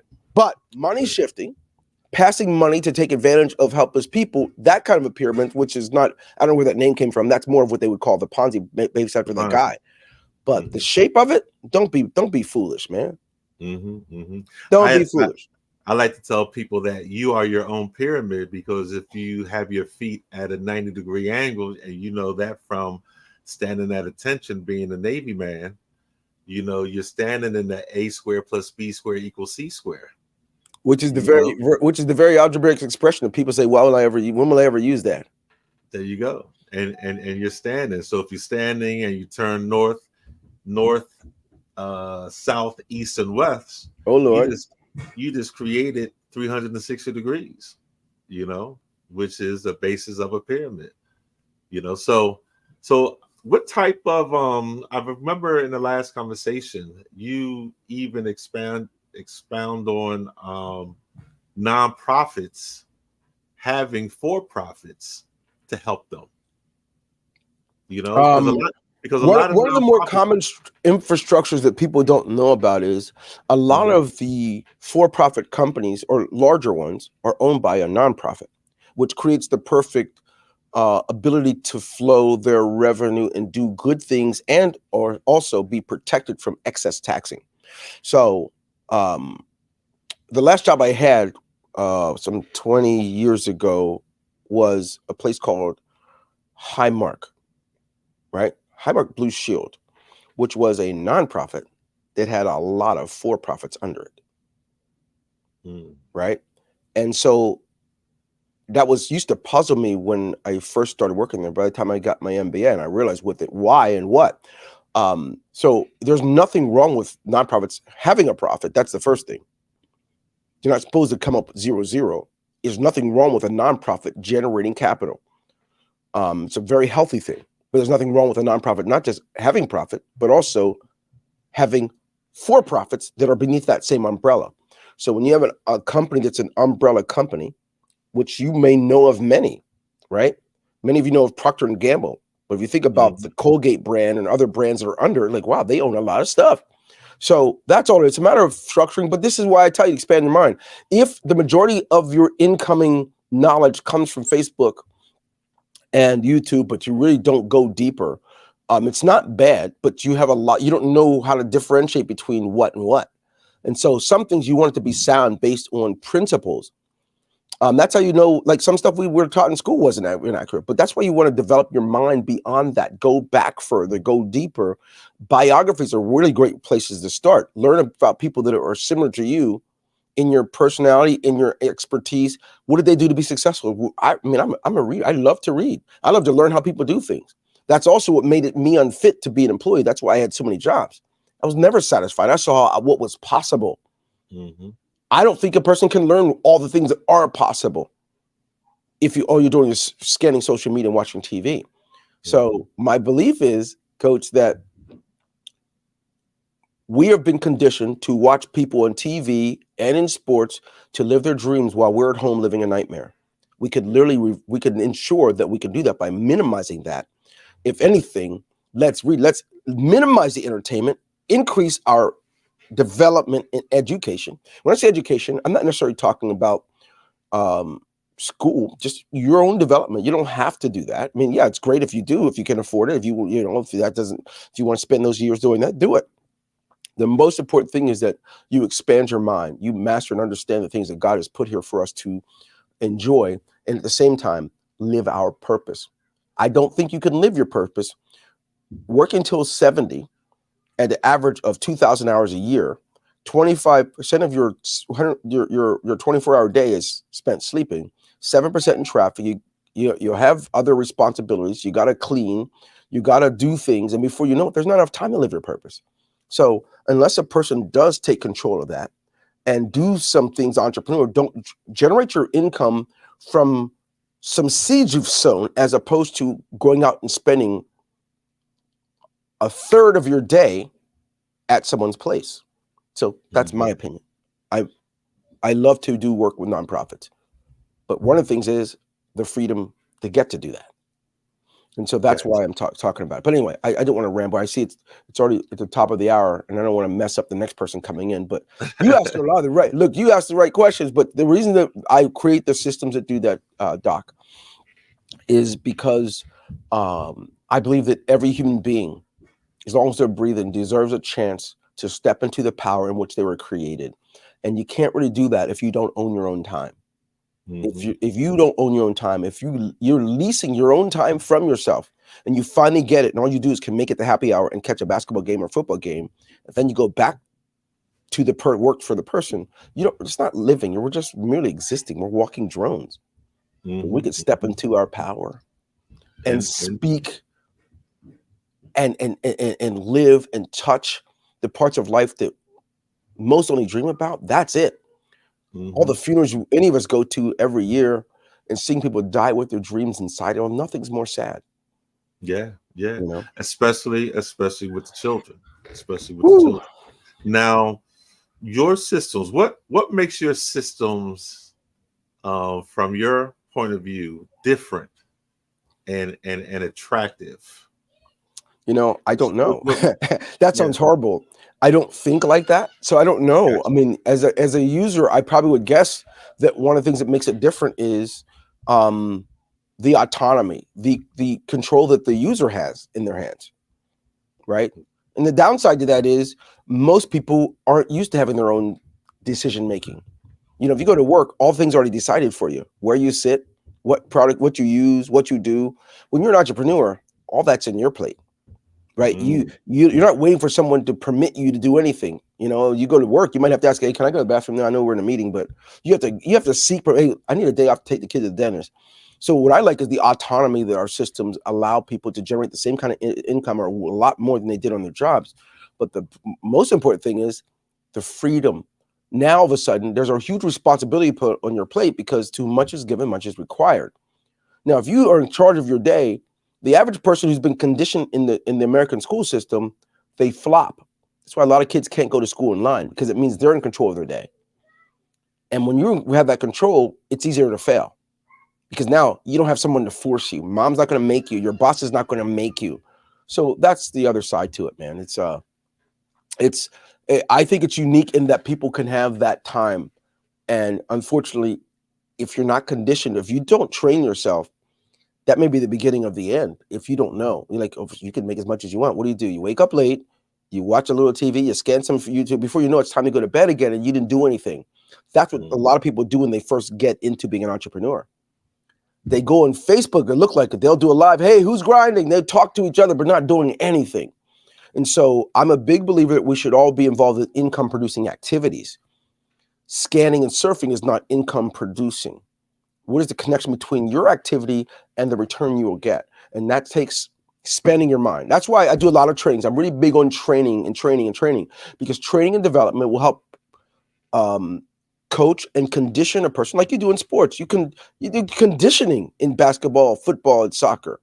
Then you do drills, so it becomes second nature. Well, everyone doesn't require that. Some people have built-in barometers, built-in compasses. They know that I got to get busy. I'm doing my thing, but most don't. So training and development, a person is freed up to do what they want, live, and do it. Now, if you want to work 16 hours a day, that's your choice. If you want to work 2 hours a day, that's your choice. That's where people fail. They really just love the freedom, but don't want to pay the cost for that freedom. And freedom does have a cost no matter who it's with. Got you. Now, let's wrap this all up and put a nice bow on it. What do you see with the change in the climate and the political things? I stay away from it because I look at everything opposite. You know, if they're going left, I'm going to go right. I see that my focus is working with the children, teaching them the cash flow quadrant, playing the game, and then having your systems available to put what they learned playing the game into actual reality, and utilizing this to create a club so they can bring more people in, because the children, especially playing that the cash flow for kids. One thing that I noticed the first time I did it was with young men, or young boys between the age of 10 and 13. Once they got over the fact that they had to read and do math, me and one of my friends, we stepped back and we watched them not only get into playing the game like they were playing Madden or a video game, they automatically started helping each other with words they got stuck on. They helped each other with the math. And it wasn't just one occasion. This was at every table, you know, and in every session. And then a couple of months later, when I was doing it in South Philadelphia at the McDaniel School, I was with young princesses, and they did the same thing. You know, my goal is to create that culture, you know, so they don't have to be that envious and jealousy. And you know, I lost a football player, you know, over a text. You know, I lost 5 football players to gun violence. The gentleman I talked to yesterday, he lost, you know, about that much. And I mean, that's a common conversation that coaches have. You know, how do we bring all this together and get these children through that Red Sea? We got echo. Okay. One of the answers to that as we close out. I love your presentation, but I have to interrupt you, and I want to thank you so much for a phenomenal interview. I mean, everyone needs to hear this. Thank you so much, and thank you. I really appreciate you, and I appreciate you bringing this topic forward so that everyone can hear it, because everyone needs to hear it. Thank you. So at this point, I'm going to say that genius is coming, and I'll see you on the other side. Take care, please. Take care, please. So I want to thank you so much. And I want to talk about our scholarships. The Black Business Expo's mission to raise funds for high school seniors going to college from K through 12, from college or K through 12 entrepreneurs. This expo is a fundraiser for students. You may go to www.blackexpousa.com to donate to the scholarship fund, or use Cash App that's on the screen below and say $BBX USA. Our goal is to give laptops and up to $5,000 to 10 students. Students can register online at www.blackbusinessexpousa.com. Every dollar counts. So we want to remind you to donate to the scholarship fund. We want to thank our Black Business Expos USA sponsors for August 2023. And that's a hearty thank you to NC100, Moody Capital Partners, Suede Soul, Lotus Rich Coaching and Training, Carolina, Virginia Minority Supplier Development Council, Step Management, BHS and Associates, Margie McLean Foundation Incorporated, Genius is Common, Earth Essentials, Malaine Shawnee Global, Executive Women's Success Institute, The Quality Coaching Company, Superwomen Business Services, Creative Force Studios, Lee Entertainment, Artistic App Design, Black Business Expo USA. Genius is common, and I will see you on the other side. Phenomenal Tanya T. Wise, who is here from the great state of Maryland. Tanya, welcome, and thank you for being with us today. Can you indulge our audience a little bit and tell them just a little bit more about who you are and what it is that you do? Well, I love being able to talk to people and have a magnetic attitude, being able to just show them. So I always like to say, level up is Coach at Tanya T. Wise here. So can you tell our audience, just give them a teaser about what your presentation will be about? So my philosophy is that we should all be living our dream life. So tomorrow I'm going to talk about how you start living your dream life. What are some of the things that you thought about in your childhood that you just kind of let go and dormant? Wow. And I want to reignite that and just give you some pointers and some tips, some tools, some strategies to be able to start living your best life now. And guess what, Rhonda? And leave an inheritance for your legacy. Oh my goodness. Okay, I know that's resonating with a lot of people. I've heard that you have a dynamic coaching program. Can you tell us a little bit more about that? Absolutely.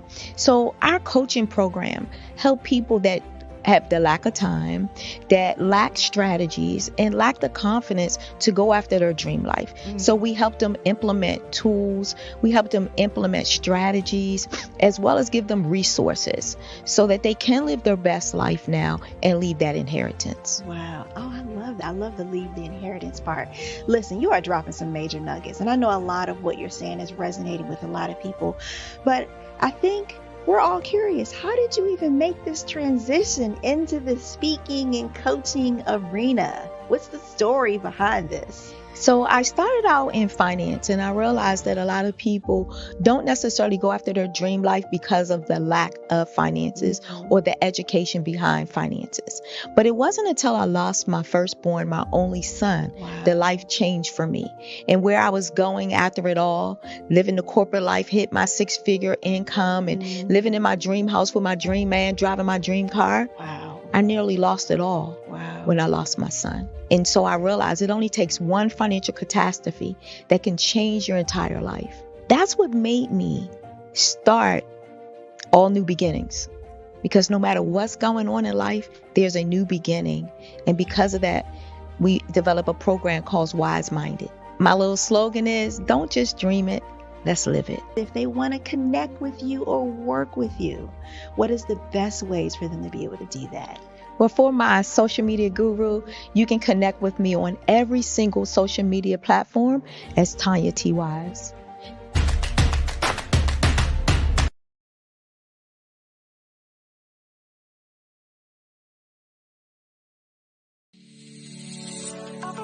Did you know that our black dollar only lasts for 6 hours in our community? Yet other communities, their dollars last for 19 to 30 days. The Black Wall Street Nation. Black Wall Street Nation. Yes, that's why we created the Black Wall Street Nation. Black Wall Street Nation is a centralized directory available to all black businesses across the world. It was created for businesses like you, the ones that want to start and the ones who have a dream that have already started, such as businesses like Drop in a Bucket Productions, Valito Foods, Sugar Tea Branding Firm, All the Dazzle, Bun Cakeaholic, Miss Riot, and you. We'll have marketing, seminars, and some funding coming soon just for you. So, we want you to come and join us. www.blackwallstreetnation.com. See you there.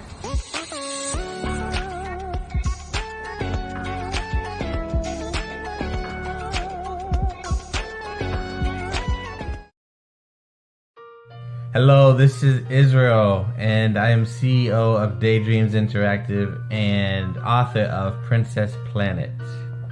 So, genius is common, and as a kid, I loved to daydream. Even as an adult, I love to daydream. And when my daughter became 6 and loved princess characters, but we just could not find the diversity that showed her, we created our own characters. So, for instance, you have Princess Nulu right here. Princess Nulu is from Uganda, and her genius is that she loves to take care of animals. She can actually even listen and hear what they say. And then we have Princess Isabella right here. Princess Isabella, she's from Cuba, and her genius is biochemistry. One day she hopes to eliminate disease. Then we have Princess Nia right here, and Princess Nia is based off of my daughter, and she is what she wants to be, the greatest dancer alive. So that's her genius. So what's your genius? My genius is my imagination. Genius is common.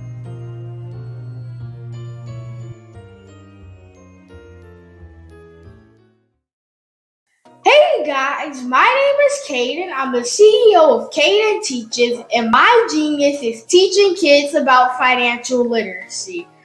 Throughout my financial products, such as my financial flashcards, my activity book, and my newest project, my financial bus, which I bought. And on the bus, it has a mock bank where kids will learn how to deposit and withdraw money, a mock grocery store where kids will be able to learn how to have a family budget, and a mock stock exchange where kids will even be able to learn how to invest in stocks. Now, I decided to start teaching kids about financial literacy because I find that most kids graduate high school without even knowing the basics about financial literacy.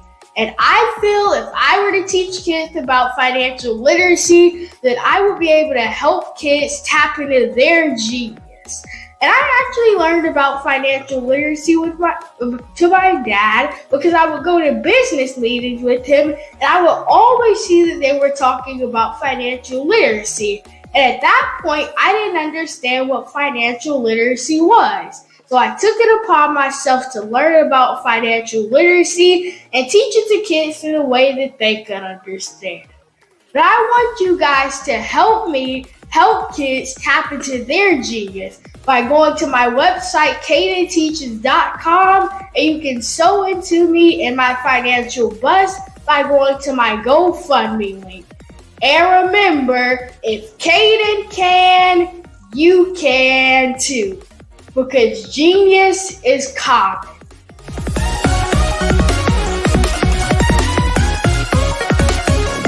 I'd like you to imagine with me, if you will, opening an app where you can collaborate with like-minded individuals from around the world, get inspiration and in-app tools to launch and grow your business, as well as share your knowledge and earn compensation, all in one app. Well, the name of that app is Truso, short for Truly Social. Hi, I'm Matthew Newman, the founder and CEO of Truso. A new concept in social media, Truso is designed from the ground up to be a platform that's both social and empowering for all its users. How exactly do we do that? I'm glad you asked. First, Truso brings the world together via video. Psychologists assert that video provides a significantly more effective connection than audio only. When you enter a community on Truso, you're face-to-face. Second, on Truso, you don't have to have 1 million followers to monetize. Our business model allows all hosts and moderators to monetize, no matter the size of your following, by 1, producing fee-based content, and 2, inviting others to join the platform as subscribers. Even more, Truso has an in-app resource library with over 100 free resources, forms, and documents to help you build your brand and grow your business. Third, Truso is inclusive. The deaf and hard of hearing communities make up 360 million people worldwide. Unlike audio-only apps, Truso embraces this community, providing a networking platform that allows them to participate via video and closed captioning. We even have a deaf and hard of hearing foundation in the works as well. Fourth, Truso is both social and safe. We refer to Truso as a virtual extension of the beauty shop, barbershop, and brainchild of the community. A place where there's laughter, along with wisdom, growth-oriented conversation, and genuine connections in a safe space. Truso even has proprietary security to ensure we maintain a safe environment for everyone. Where are we at now? Truso is live, y'all. We've launched in beta, and we're acquiring users daily. We have an incredible development and marketing team, plus amazing celebrity influencers at the table, helping us spread the word around the globe, beginning within the African diaspora and beyond by creating a safe space for growth, connection, and collaboration. We're truly excited about Truso. We've created something special for which there is a global market. And we invite you to embark on this journey with us as a shareholder. The future for Truso is truly bright.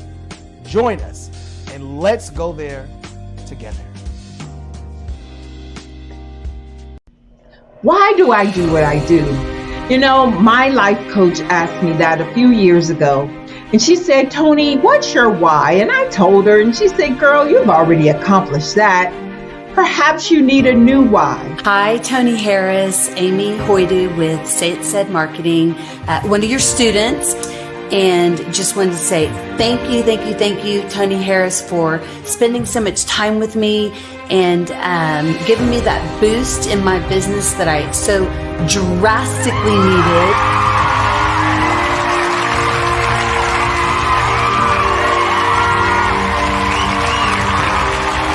why is to touch, move, and inspire my clients to take drastic steps to be better than they were before they met me. I'm a resource. I'm a connector. I want to help people build deeper relationships that are beneficial to their life and business.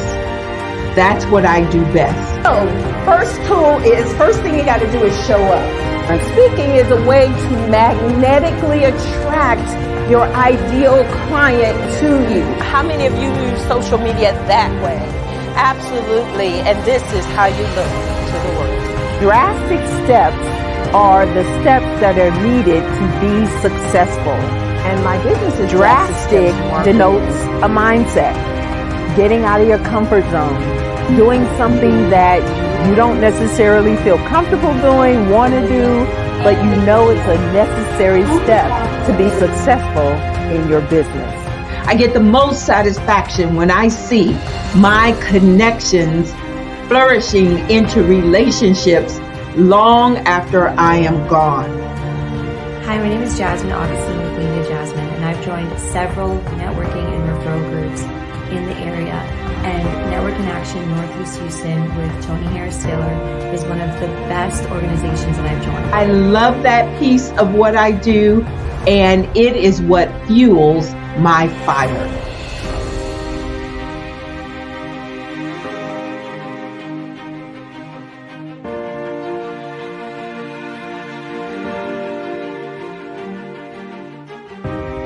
My name is Tony Harris Taylor, saying take a drastic step today for a fantastic tomorrow.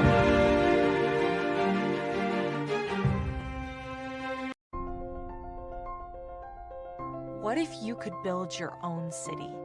A place where every child can find nurturing people to help them achieve their full potential. A place where every adult can access job training support. Where health education is abundant, where social justice ruled the land, a place without limitations. Welcome. You have arrived at STEM City USA. It is what every city should be, a safe and trusted community where you find people and resources to help you become everything you are and beyond. STEM City is unlike anything you have ever experienced. It is a digital twin of the world around you, only better.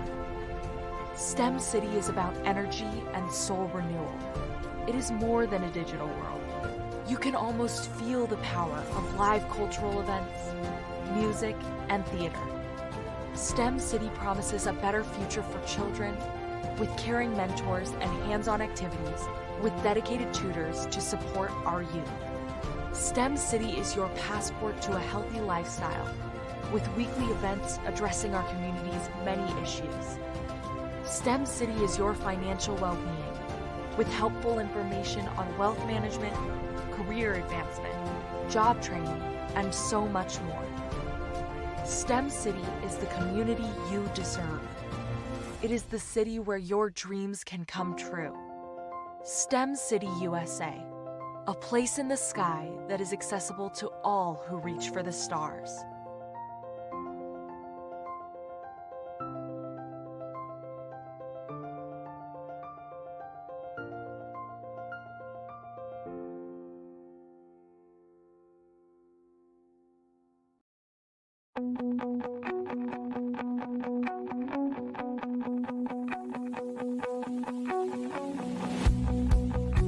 I am Black Business. From the moment I wake until the time I sleep. Yes, I am Black Business.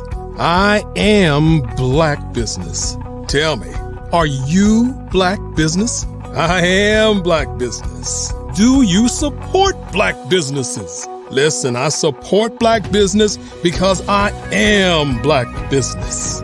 Black Business Expo. One of the largest business showcases in the history of Black business in the world. The world! Sign up today at www.blackbusinessexpousa.com or call 919-308-9090. I am Black Business.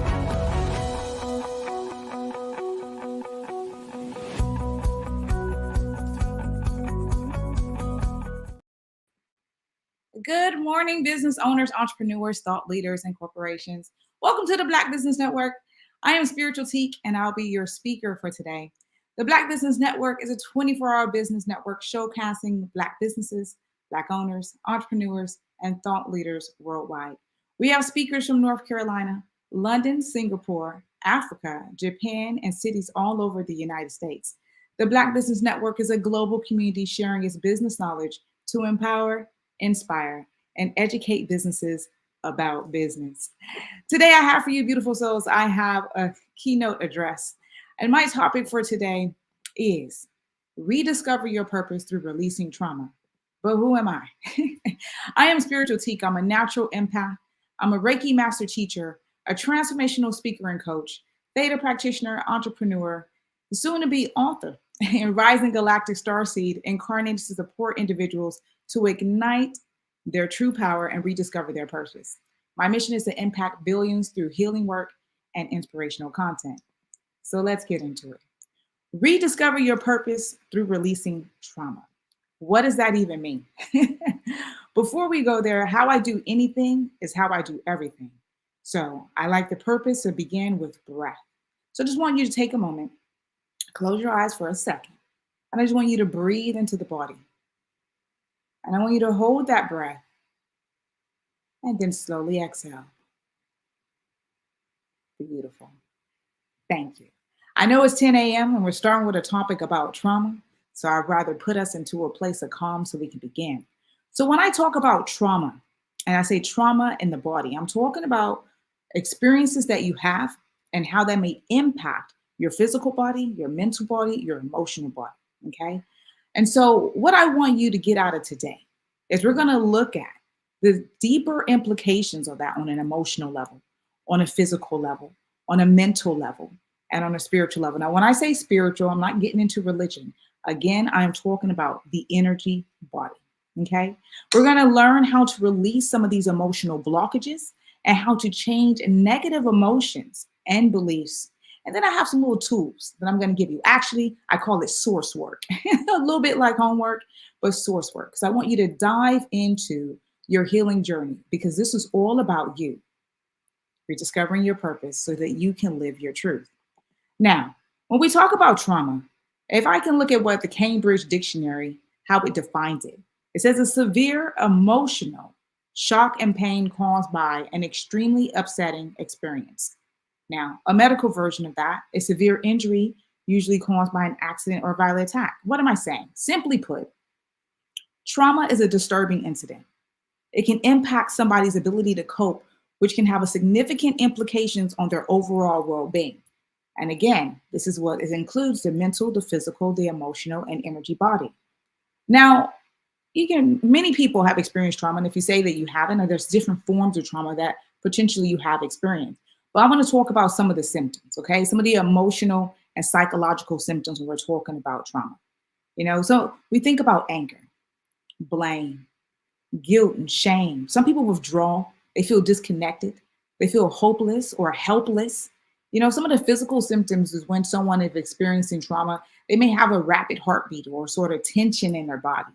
You get a bit restless or even agitated. You might have experienced it yourself. Or you might have someone that you see all the time who are seeing the implications or maybe of a traumatic incident reoccurring for them.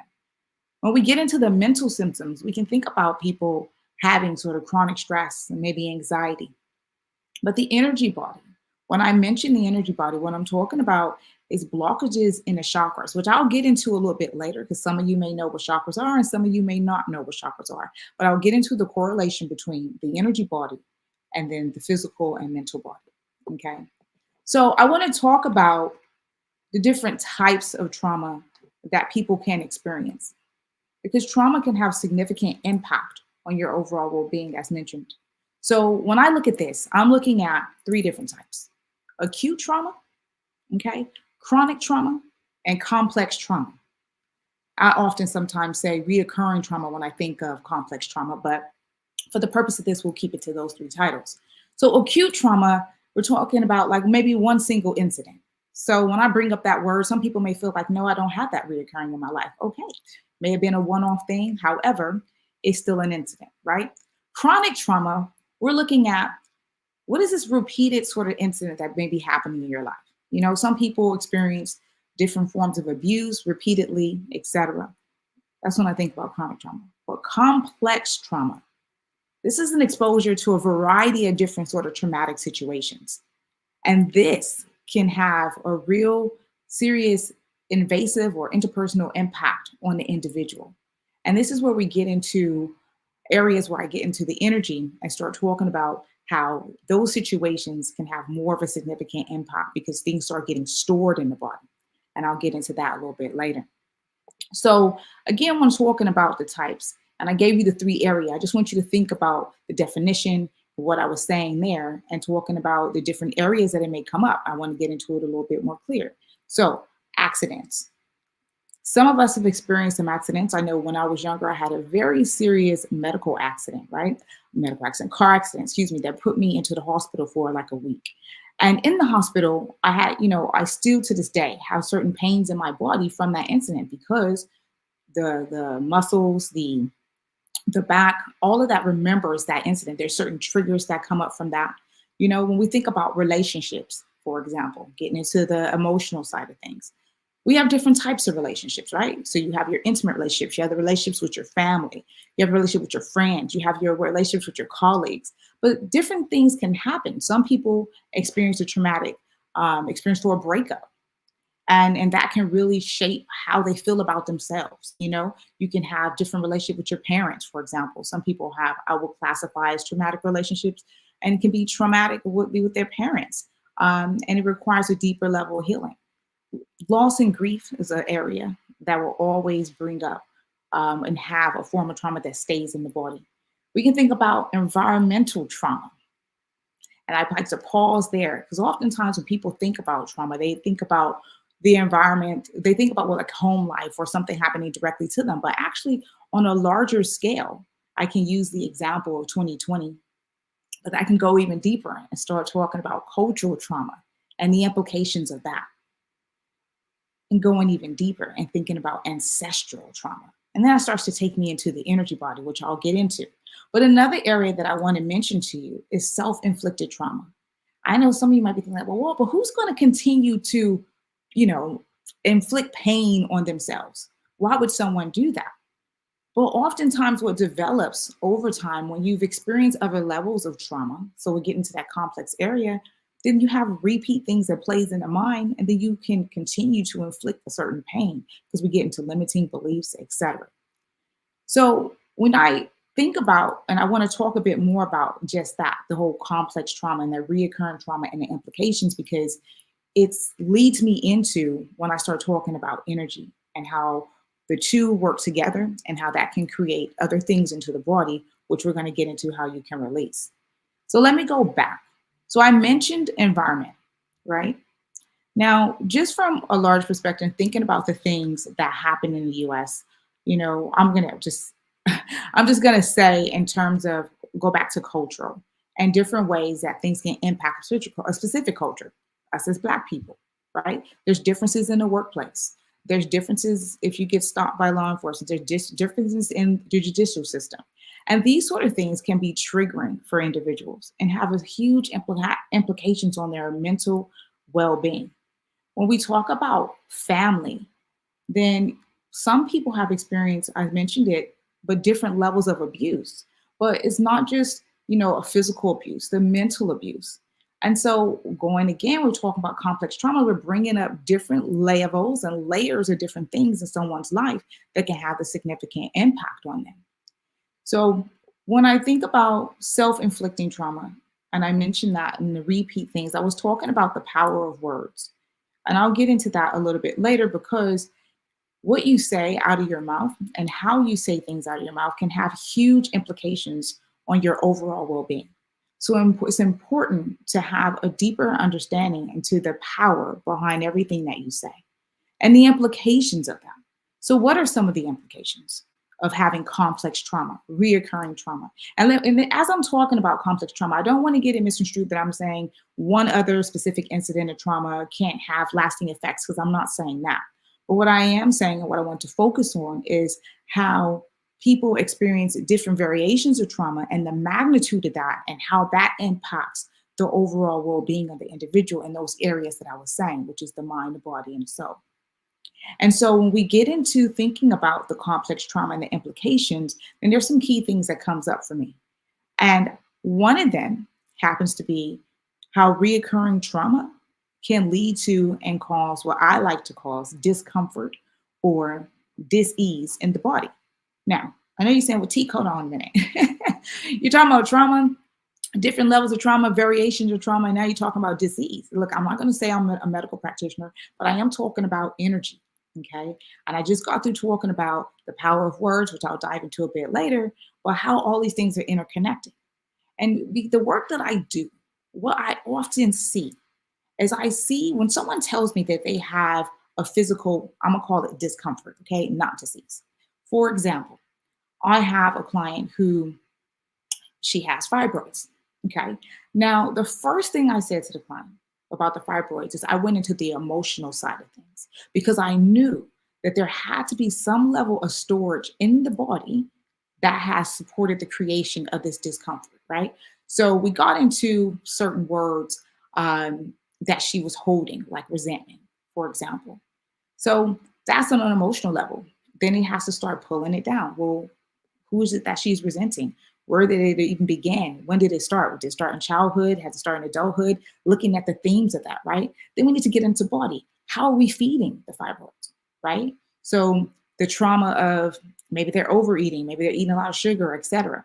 Just giving an example, okay? But what I know is that when you can start to dissect what may be the contributing factors to something, then you start moving during a line of healing. And this is what we're talking about, and going back to the title, is rediscover your purpose through releasing trauma. But you got to start identifying the areas of trauma and the root cause of it so that you can move forward in wherever it is that you want to for your life. Whatever you set in a goal, you want to start a new job, et cetera, you want to just release all the pain, et cetera, right? But we need to identify it first. Because one thing's for sure, and like my mom always say, two things for certain. When someone is going through something constantly, you know, that complex trauma I'm talking about in different variations of environmental, home life, work life, etc. Eventually, you know, we get to these pointer triggers. And there's the traumatic events, you know, you end up having these different flashbacks, you know, basically like PTSD. People start having flashbacks of different things happening to their life, and then it has other implications on them. And some of it leads to things that they can't even control. For sound can happen, and you think, oh, you know, they're frightened, and they go into this whole fight or flight situation. And that has significant implications for how they communicate with another soul, how they communicate with themselves, how they see themselves in the world, etc. It can impact them in so many ways in terms of how they sleep, how they concentrate, and how they see, well, how their belief systems about self, put it that way. And so I'm leading into the whole area around PTSD. Well, I just use that as an example because I want to talk about the magnitude of how trauma had those sort of implications. And I'm gonna lead you into this story. So this is a story, it's called Brandon's story. Brandon was 34 years old. And on the 2nd of January, one single bullet took his life. And one can argue, suicide accident. However, what reigns true is years of anxiety, of not feeling worthy of themselves, which is a direct result of how this individual must have seen themselves in the world. He was a high school dropout. He was an ex-gang member. He suffered mental and emotional abuse as a child, all which resulted in him having anxiety, heightened anxiety. Now, many are confused of his actions as he had a wife of 10 years and he had 5 children. But on that day that ended his life, only he knew what was going on in his mind. And it only took 1 second that changed everything permanently. Now, I know that's hard to digest, but it's a reality for many people. And I use such an extreme example because we're talking about complex trauma and how it can lead to people doing different things. Now, obviously, that is an example where we're talking about someone who is no longer here. However, when people are going through things in silence, you may not know. And different traumatic experiences, especially emotional and mental situations, they build up. Again, going back to that PTSD scenario and thinking about the triggers, things end up having implications in someone's mind, and you never know what it is that they're thinking about. And oftentimes we think to ourselves, how can you even help someone in that situation? And I started to think about um, the suicide rate amongst Black people in general. And I am being really specific in this because I wanted to look at the implications of mental health and how it impacts our community. And I started looking at the stats in the USA, right? So the CDC was saying that suicide in general is one of the leading causes of death. And just from 2021 to 2022, there was a 2.6 increase. So there was something like 48,000 deaths in 2021, and it jumped to like almost 50,000 in 2022. And of that, there was an increase from 2021 to 22 in Black people in suicide from 3.3, it went up to 3.6%, excuse me. I was remembering my stats. And I was looking at these themes and I was saying, okay, now for some people you think, well, yeah, that's not a high number, it's millions of people in America, et cetera. Yeah, but that may be true. But what we're talking about is an area that's impacting people's lives too, where they're making final decisions. And my purpose in this is having people look at these different significant traumas in their life and the complex traumas and seeing how they can begin to release that and begin on their healing journey so that people are feeling better in their mind. They are having more improved mental health, etc. And that's why the conversation around that is purposeful. Because we wanted to support individuals to heal and have lasting effects and feeling good about themselves.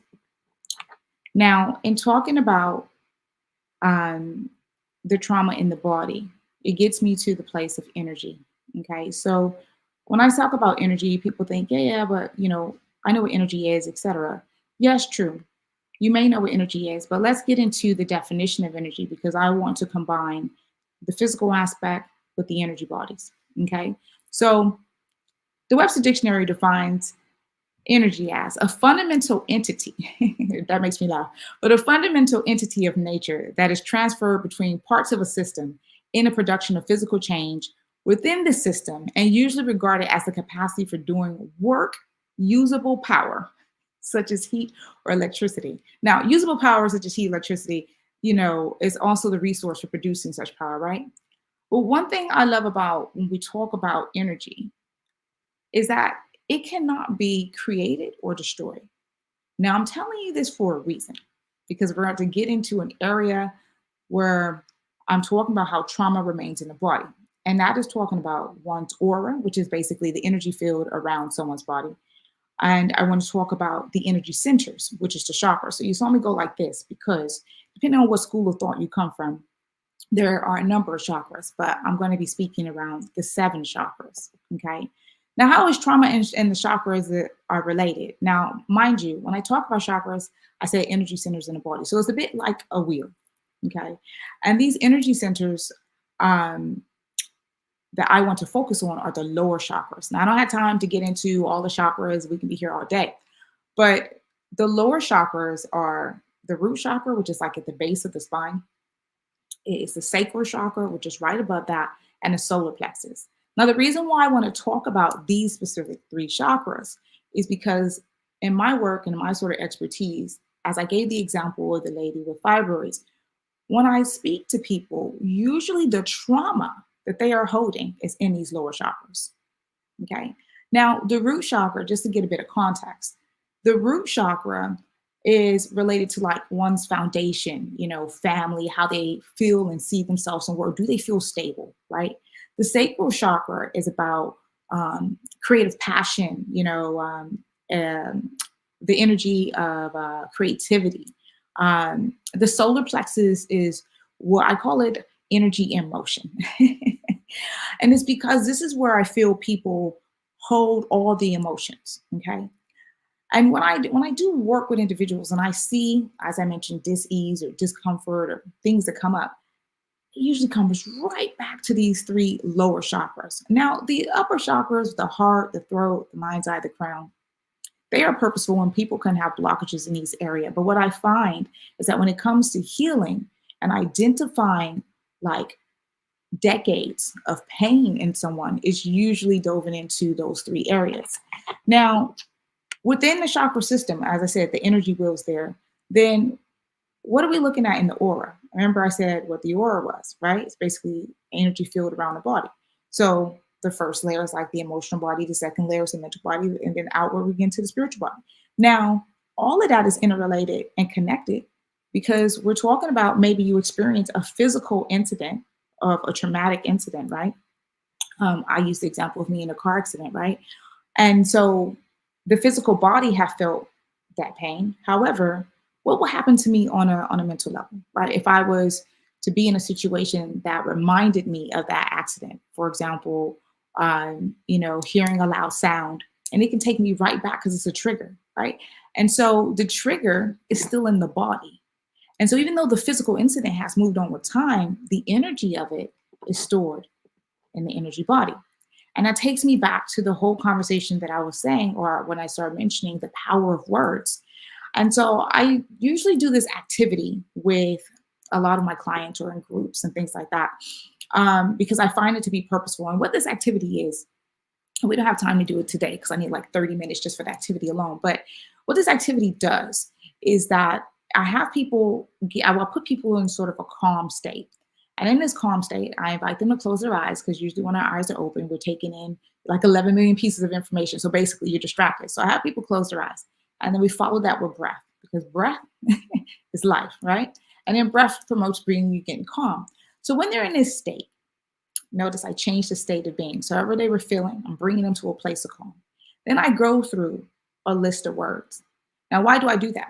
I do that because although I might see and know that certain things that they may have experienced are stored in the body, I want the individual that I'm working with to see the same thing. And so the best way is to have them experience. Okay, so I'll have them close their eyes and then we'll go into this exercise. And so we'll do a form of breath and then I'll say a word out of my mouth.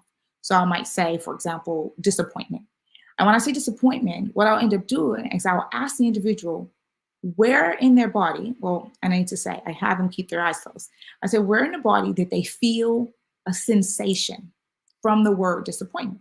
And then I start getting all kinds of things come out. So people might say to me, oh, I felt it in my shoulder. I felt it in my heart. I felt it in my stomach teak, right? And I'm like, okay. And in some places, I'll go ask a bit more questions. I'll say, so in some places, was it feel stronger or was it like faint? And I get them to start identifying the sensation because now we're talking about energy.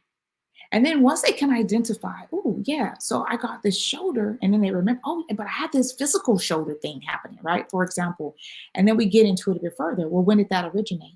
Maybe it originated from a traumatic event. Maybe it's something that how they store things in the body. And you can start to really, really dissect it. But what I find is I even call them low vibrational words. When I say some low vibrational words like resentment or hate or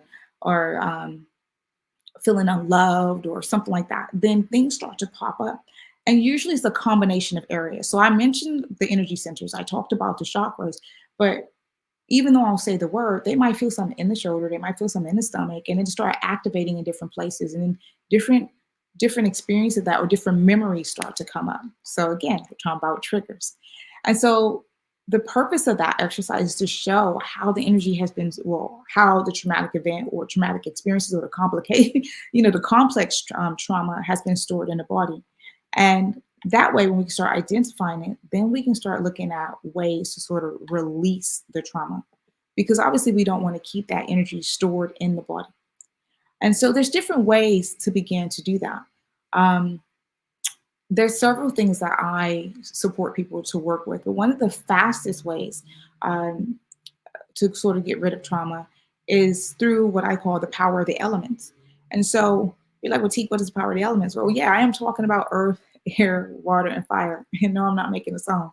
But when you are able to, let's bring up earth, because I work a lot with earth energy.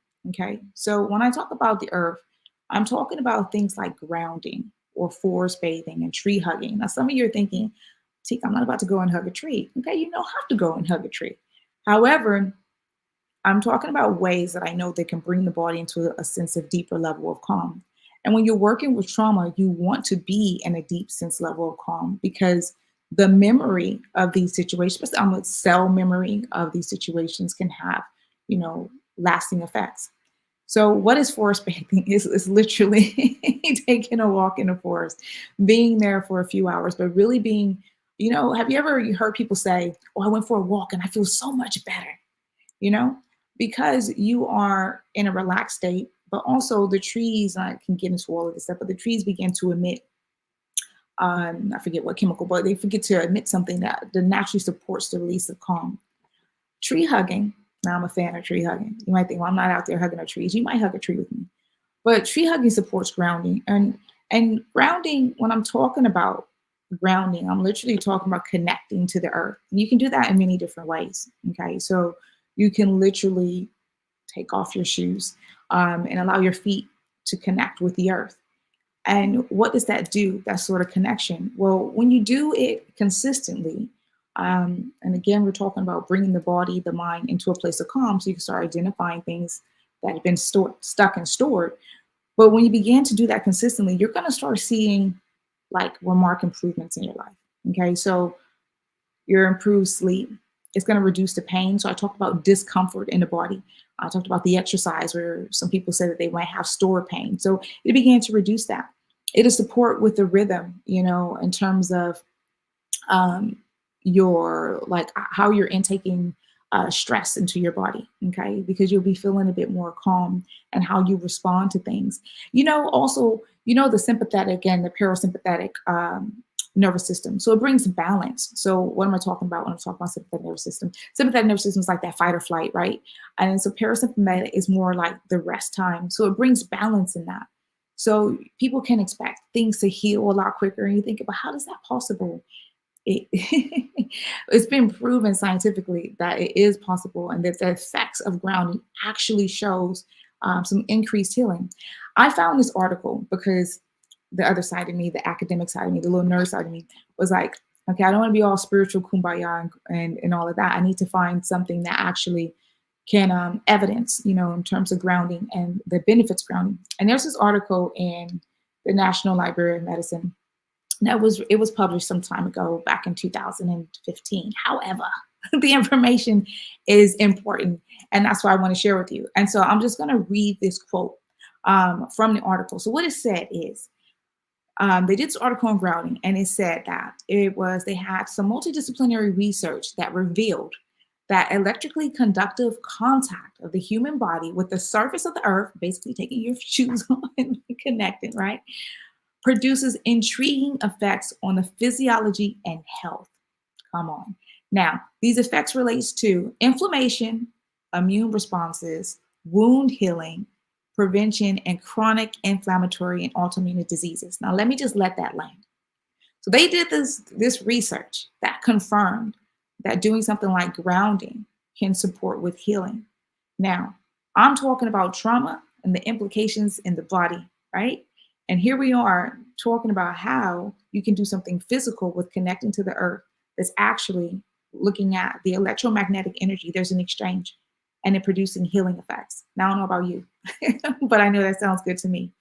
And so when I say this to people about doing something like grounding, especially when you're diving into your road of healing, then it's all about that one word, and that is consistency. If you're not consistent with anything, then you're not going to really see results. And when it comes to your healing, you need to be consistent. You need to take the time out to decide and set your intention. Let me put that in there and set your intention that you are ready for that to happen, that transformation. Because some people, and I'll say it plain, some people continue in these cycles or these patterns of behavior that have continued lasting effects. But when you're really serious about wanting to attract, and I mean that in the best way, when you're really serious about wanting to attract new things into your life, then that means you need to reflect in. And all of the things that are being stored, and as I've been talking to you guys about the trauma in the body, through the energy body, even though physical time may have gone, then it is releasing that so that you can live out your truth, right? So that you can live out your truth. So what are some other ways outside of grounding? Okay, so you can do a number of things to begin to start your healing journey to release trauma. I mean, first of all, it's about identifying the trauma. Some people might decide they want to do a therapeutic intervention. You want to go to counseling because that feels right for your vessel and you want to talk it out. Okay, that's one way. But remember, that's dealing with the psyche. Okay, we're still not deeper into the energy. And so when I think about releasing trauma, and because there's an understanding now that, whoa, even though the incident happened, there is still storage in the body, then because we're multifaceted beings, it's important that you have, in my view, combination therapy. And that combination might be you have some therapy, some counseling, and from that therapeutic aspect, but also may mean that you also include exercise, that you also include mindfulness, that you may consider holistic treatments. But what for sure, you need to research what is best for you. And you might start off in one place and then find yourself in multiple places in terms of, or, multiple things simultaneously that is working for you. But it's no individual is like the other, So counseling might work for someone right now, and then they might graduate past counseling and they might decide, you know what, I want to try this other sort of holistic treatment that they've heard about or whatnot. And I'm gonna get into some holistic treatments because, as I said, I am a Reiki master teacher, I'm a theta healer, and I'll talk about what that means and how that supports people on their trauma release journey as well. So, well, before I do that, when I mention mindfulness, and I know right now there is loads of information out there in the world about mindfulness and how people can utilize some mindfulness tools. I mean, there is personal development, there's self-love activities, there's breath work, and I'm a firm believer of breath work because I firmly believe that you can move things out of the body. You can listen to binaural beats, and that is a frequency. You take two frequencies, and then it's the difference of a frequency. For example, if I wanted to put someone in a theta brainwave, that's between 4 and 8 hertz. And so if you listen to a binaural beat that's been created, it'll create a deeper sense of calm because it puts you into a subconscious state. And then when you're in a subconscious state, you have to think, well, that creates a space for you to heal. Okay, let that land. So, oftentimes if we're in ego, we're in the way. Okay, and we're in the way of us seeing what the deeper level issues are. And that's why I always start and begin with bring yourself into a state of calm. But limiting beliefs, working with the mind. So affirmations. And remember, I said the power of words. So sometimes people are speaking things into their existence or saying, oh, my life is this, my life is this, my life. Well, after a while, your life is going to continue to show you that it is that because you continue to say that, right? So that's what I meant about self-inflicted trauma, because you're pouring that into your life. And it's like, well, wait, what if you pour something else more positive into your life? Well, I can and I will, surrounding yourself around vessels that are doing amazing things, So if you want to heal your trauma, you start surrounding yourself around people who have done different things that supported their healing journey. Then you can begin to be in an alignment to finding things that are attracted to you for your own vessel. And so going into some of the spiritual practices, like, for example, I mentioned theta healing. Now, what is theta healing? I like to describe theta healing a bit like hypnotherapy, right? But it's not hypnotherapy, so don't quote all of that. But it's like you put someone into a subconscious state, and I was just talking about that. You put somebody into a subconscious state where they are in a deep sense of calm, but then you can sort of dig out belief systems, okay? And when you begin to do that, you're looking at limiting beliefs that might keep someone where they are. Or, for example, the traumas that we were talking about, if people are holding on to patterns of thought, and that is self-inflicting trauma, that is getting into the belief system that may have started that, and then you replace that with something else. So basically, you're taking a low vibration or negative emotion or belief, and you are releasing that and replacing it with something more positive, okay? And usually in sessions like that, what ends up happening is that people have emotional responses because, as I said, it's all connected. So the mind, body, and the soul. So they'll have an emotional response or releasing of energy, like sometimes through tears, or the trigger might actually bring up the situation so vividly, and then you invite breath work to move through that as well. So, I mean, theta is a way to go as well. There's things like, spiritual treatments like Reiki. Now, what does Reiki do? Now, Reiki is becoming more common, I feel like. across the board because people are getting it as a complementary treatment for when they're having other sort of significant medical conditions. And so Reiki produces a deep sense level of calm. Reiki stands for life force energy, by the way. And so what the practitioner is usually doing is, I'm going to use the word channeling. They are channeling energy to be able to support people to reduce their stress, to get into deep states of relaxation. It helps people with depression, improving sleep, improving their overall mood, their energy, and relieving pain.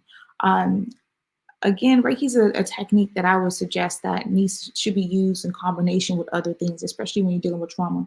And when I say dealing with trauma, it's not, I said we're multifaceted beings. So it is looking at it where you are having something to satisfy the mind.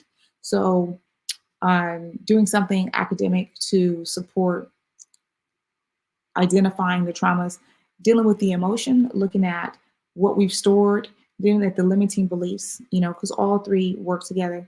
And then using the sort of energy treatment per se to bring you into a deeper sense of calm. So if there's other pain or things stuck in the body, then you can move and shift that energy, right? So when we're talking about trauma in the body, as you can see, there's different levels and layers. I like to call it the onion because I haven't met one individual that just had a single level of trauma. It's usually been complex trauma in many different ways, and it manifests itself in the body in different ways, especially if it's been over periods of time. And in some people's cases, decades, and holding the same situations within the body and not seeing that shift. So I've given you some suggestions on how you can move that energy. And it first comes through, again, you have to have your intention to want to see and shift change and let go of those sort of traumatic situations within the body. You need to then decide on what type of treatment, well, not treatment, but what type of healing that you want to go down for yourself. What's right for you now? Not necessarily taking on too many things, even though I said that as human beings, we are multifaceted. And so there might be combination treatment that works, but just starting some way. And one of the ways, actually two of the ways that I'm going to give you, because I'm just looking at time now, we're rolling through, two of the ways I'm going to give you to sort of work on those trauma and connecting to the lower chakras, those three that I was talking about. So the root chakra, the sacral chakra, the solar plexus, is through grounding. And that's why I spoke a longer bit about that, because grounding is the fastest way to bring yourself into calm. But then next, I'm going to invite you to do journaling. And when I talk about journaling, you can do this in many different ways, because when I use the onion method, you can just purge. You can write everything down for the day, or if something comes up as a trigger, you can write everything down in that way so that you can release. But there also is something that I call like intentional writing. You can literally, hi, I'm wrapping up. You can literally write down a word and then decide that you're going to just allow yourself to free write. And then and so whenever someone breathes, I always say that you need to do breath in the cycles of breath. So 3 breaths equal a cycle. And then that will bring you to a calm and start to have you look deeper in terms of working on your healing journey when it comes to trauma. Hi, beautiful soul. Hey. This is Sandra, also known as Miss Ebony Empress. I'm in London. Are you? Yes, I am. I've been listening to you. I've been listening to the whole of your presentation. It's been absolutely amazing. I have to speak to you offline because your perspectives on trauma and healing are what I need. So thank you so much. Thank you so much for a great presentation. That was absolutely amazing. Thank you. Thank you. Oh, great. And so I just really wanted to thank you, but I want to say this, that genius is common and you are a genius. So we're going to thank you so much for your time today, and I'm going to see you on the other side. Thank you. Just to say how to reach me is Spiritual Teak Everything on every platform. Excellent, excellent. All right. Take care, love. Soon. Okay, bye. Okay. See you on the other side. I am Black Business. From the moment I wake until the time I sleep, I am Black Business. I am Black Business. Are you Black Business? I am Black Business. Do you support Black businesses? I support Black business because I am Black Business. Black Business Expo, one of the largest business showcases in the history of Black business in the world. Sign up today at www.blackbusinessexpousa.com or call 919-308-9090. I am Black Business.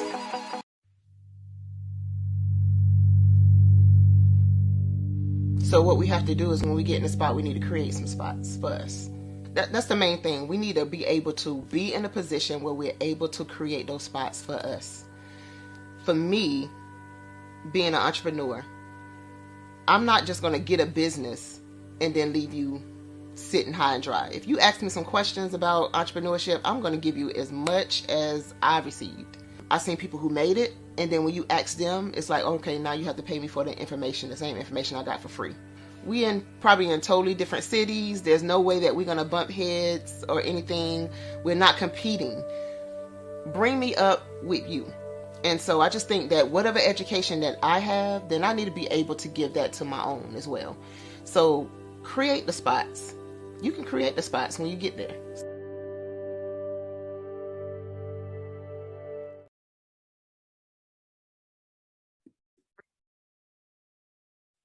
Hello, I'm Dr. Madeline Ann Lewis, President and CEO of the Executive Women's Success Institute. And my genius is helping women accelerate the path to success. You know, I was blessed to have strong women in my life who encouraged, motivated, and pushed me to do my best and to never even think about giving up on my dreams. So I say to women, we must show up to rise up. We have talents and potential, but who will see them if we don't speak up and get noticed? I know that women are a tremendous resource on this planet, and there is nothing more fulfilling than helping a woman tap into her full potential. I do this because I want to be a part of helping as many women as I can to show up, to rise up. I do this because genius is common.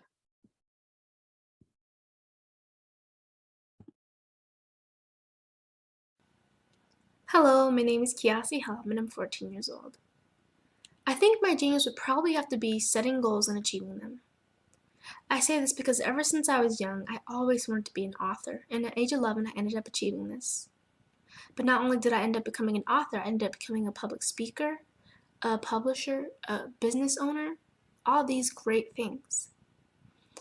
The name of my business is Written by Kids Publishing Company. I decided to start this company because I thought it was important for me to help kids my age express themselves through literacy and just achieve their own goals. Because to me, achieving goals is the best thing in the world to feel. It's you just achieving things and aspirations that you set for yourself. And I know that everybody is capable of this because even if you don't end up achieving the goal, you still tried your best, and that's the most important thing. And everybody is capable of this because genius is common. Thank you.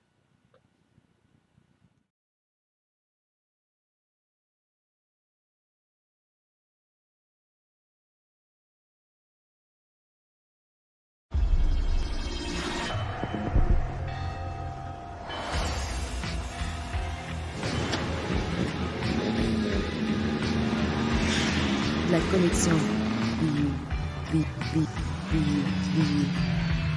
La connexion.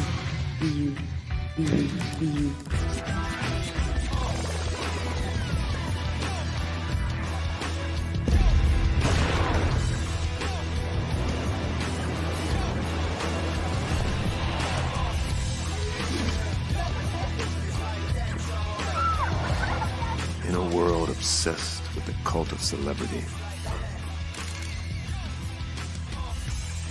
I challenge you not to aspire to anyone else's greatness, but instead strive to reveal and ignite the greatness within you.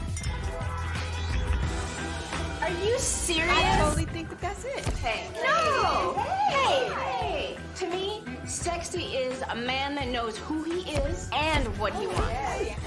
He's comfortable. You look at him, you see him, he's just comfortable being himself. And you're like, Baby, be you.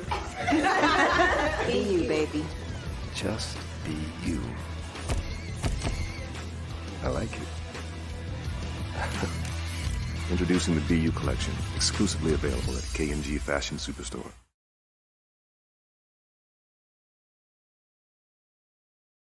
I am from Washington, D.C., but I was raised in Durham, North Carolina. I came to Durham when I was about 5 or 6, and then I traveled back and forth to D.C. because it's where my people are from. One of the unique things about my family is my mother, she's also an artist. She does quilting, and she does a lot of artistic things. And then my son, he draws with both hands, his right hand and his left hand like I do. So that's kind of a family trait. And then my other son, he's a videographer, and my daughter, she works, she's a regional vice president for Sunglasses. When you start out drawing and sketching, you want to continue to explore, you know, each avenue. I do pastels, I do pen and ink, I do painting, I do acrylics. I haven't done oils yet, but I try to do all facets of art. What I say to a lot of times to people is, you know, you can't put yourself in a box when you're an artist. You have to explore. And over the course of my life, I've tried to explore different mediums. I also do sculpture as well. I choose my subjects by the intensity that they have in their faces, or the intensity that somebody is moving, because I do more than portrait drawings. I also do I do abstract, and then I do figurative drawing also. Well, what happened in this particular show is that I started out trying to come up with something that would be a little bit different than what everybody else is doing. So I was working on a Barack Obama show, and they wanted me to do some paintings of Barack. And so what I did was, because of the deadlines, I kind of did it kind of fast. And then I realized when I was doing it fast, I enjoyed it. And so then I started doing other pieces the same way, and I started to enjoy those pieces also. And so I came up with this particular style, and it's a style of lines and colors. And what's interesting is that when I was in college, I did a show called Lines, Colors, and I talked about the boldness of the blacks, the hotness of the whites, and this is how this has come about, you know, later on in my life. And the colors comes from a lot of the entertainers that I work with, where they wear different colors. They don't wear, you know, your plain reds or your whites. They wear different colors, and so that's also another piece of what's giving me the colors. The subtitle of this show is Faces That Speak Life. That's real critical. Faces that speak life. Each one of these pieces is a life source and a life energy that's being put on display for people that are looking at them. You know, I always say in terms of my art, it's not important that I draw them. It's important what you get out of what I draw. You know, I don't try to just draw it because you like it. People wanted me to do prints. I didn't do prints. You know, people asked me to do different people, but the people that I choose are people that make a difference in the lives. What if you could build your own city? A place where every child can find nurturing people to help them achieve their full potential. A place where every adult can access job training support. Where health education is abundant. Where social justice ruled the land. A place without limitations. Welcome. You have arrived at STEM City USA. It is what every city should be. A safe and trusted community where you find people and resources to help you become everything you are and beyond. STEM City is unlike anything you have ever experienced. It is a digital twin of the world around you, only better. STEM City is about energy and soul renewal. It is more than a digital world. You can almost feel the power of live cultural events, music, and theater. STEM City promises a better future for children with caring mentors and hands-on activities with dedicated tutors to support our youth.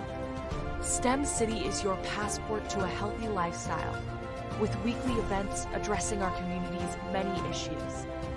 STEM City is your financial well-being with helpful information on wealth management, career advancement, job training, and so much more.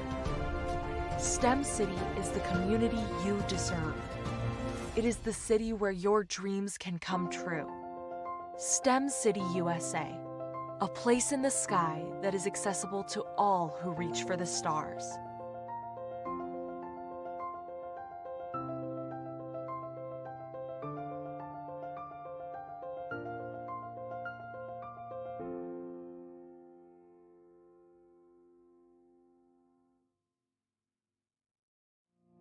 Did you know that approximately 333.34 million businesses exist today, according to a report from 2021?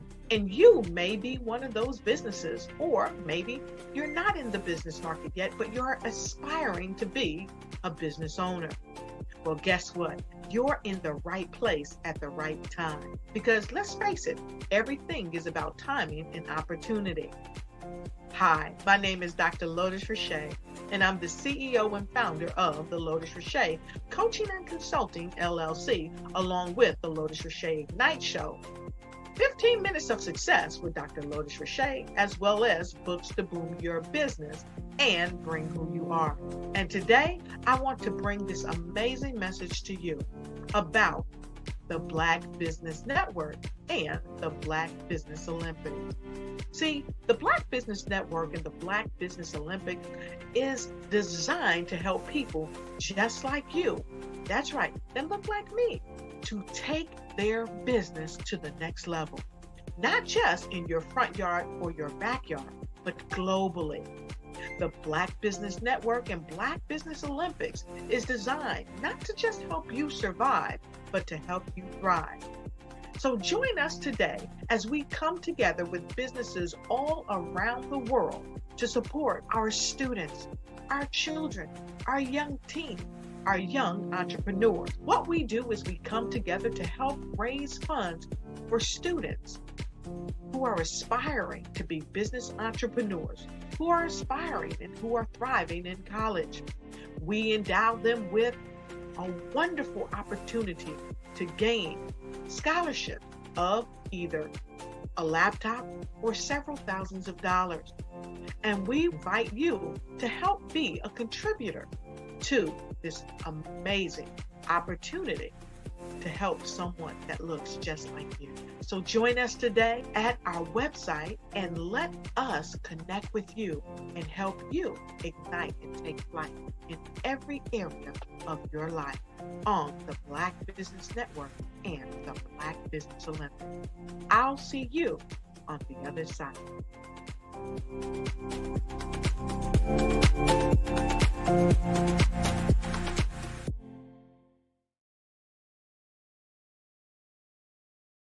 Over the past few years, we've seen the growth of existing and new initiatives focused on financial inclusion, building global networks, and reducing the wealth gap in response to the idea there's not enough seats at the table.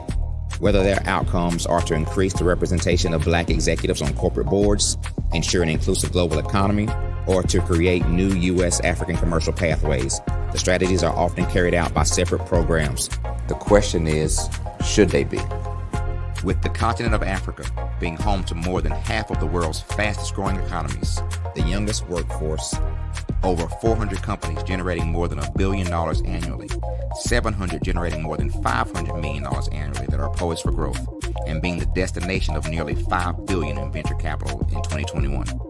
Diversifying U.S. and Africa commercial engagement by building bridges between African businesses and their U.S. diaspora should begin being seen as mutually beneficial.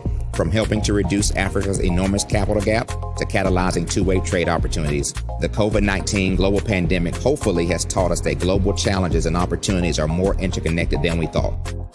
During the pandemic, African companies like Unicorn Flutterwave, insurance provider Reliance Health, ride-hailing app Yasir, and 54Gene, the continent's first bank of DNA on people of African descent, proved that when African companies have access to networks, capital, and information, they grow big, grow fast, and create solutions that are valuable to the world. This is why Be Direct was created. We are the first U.S.-based but African-centric board preparedness and board search company designed to connect U.S. Black talent and corporations to African businesses. Unique and fundamental to Be Direct's success is our process of helping board candidates adapt their experience and networks to an African context before they're connected to high-growth companies that are looking to locally and globally scale. From our focus groups with African business execs and government leaders, we don't ignore the sentiment that business is easy, but people are hard. Having a pool of board candidates with hard-to-access networks and extensive experience across the business life cycle, including successfully raising capital, is table stakes for an initiative like this. So yes, we have that. But corporate or entrepreneurial success in the U.S. does not guarantee success in Africa. Developed alongside industry partners on the continent, our training program, Be Direct Prep, is designed to transpose their experience to create cultural comfort, understanding, and a commitment to helping businesses in Africa scale. Our board governance sessions are African, continental, and country-specific, integrated with cultural awareness and dexterity training, masterclasses led by African industry execs, and mentoring and coaching from African continental-based facilitators. But even more unique to Be Direct Prep, we cap off our training program with an immersion trip to help candidates that have not been to Africa before see and feel Africa's complexity and opportunity from African soil.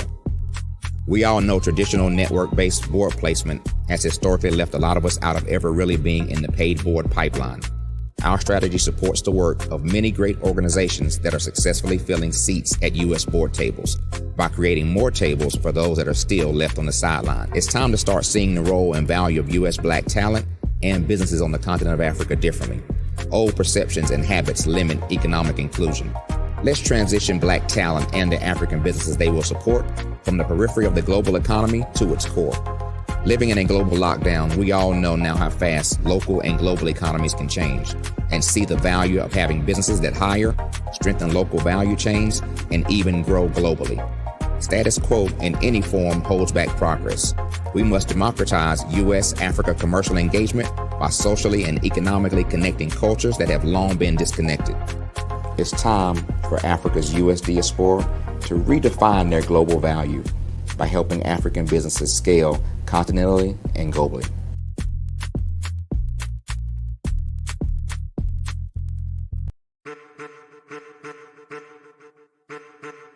I am a child of the Most High God. He has gifted me in ways that I could not even imagine and didn't know.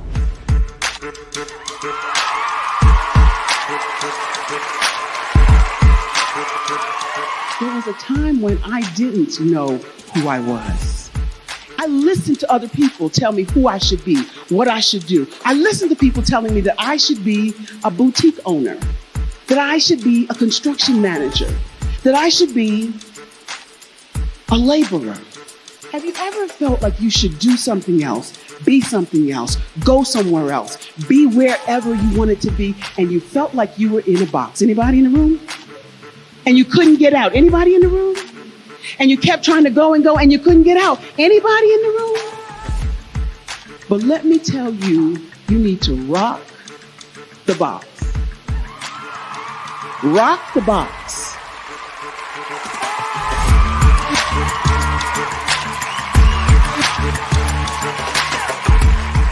I am engaging, inspiring, and empowering.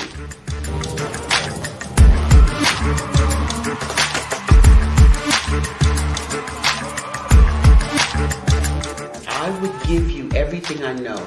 Just by touching you, if I could, by osmosis, give you every single thing I've learned, I've gone through, I know I would. We know that's not possible, but as it is possible, I love to share information with people. Some of you out there, people have told you that you can't be, you can't have, you can't do. But I will tell you, like Kingston said, you can, you must, and you will. If it's to be, it's going to be me. You got to say it. If it's to be, it's going to be. If it's to be, it's going to be. If it's to be, it's going to be.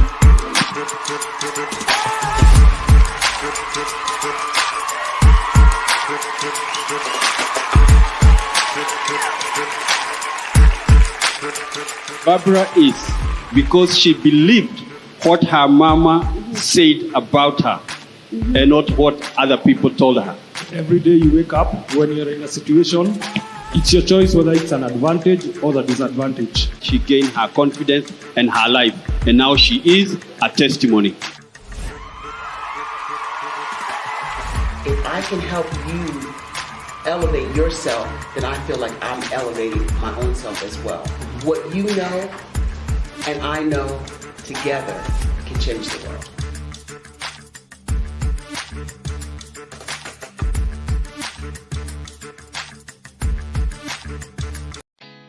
Did you know women represent just 3% of Fortune 500 CEOs and less than 15% of corporate executives at top companies worldwide?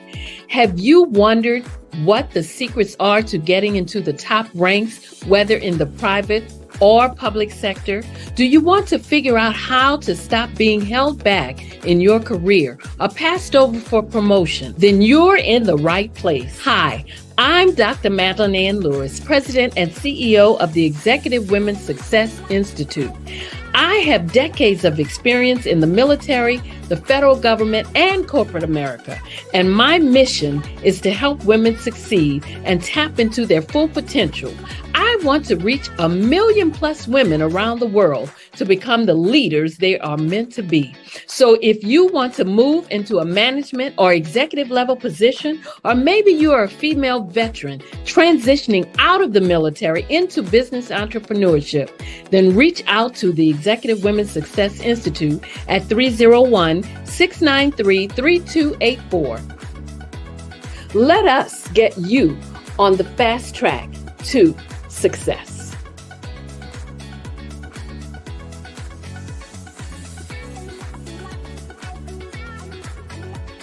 I'd like you to imagine with me, if you will, opening an app where you can collaborate with like-minded individuals from around the world, get inspiration and in-app tools to launch and grow your business, as well as share your knowledge and earn compensation, all in one app.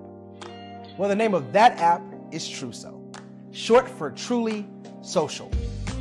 Hi, I'm Matthew Newman, the founder and CEO of Truso.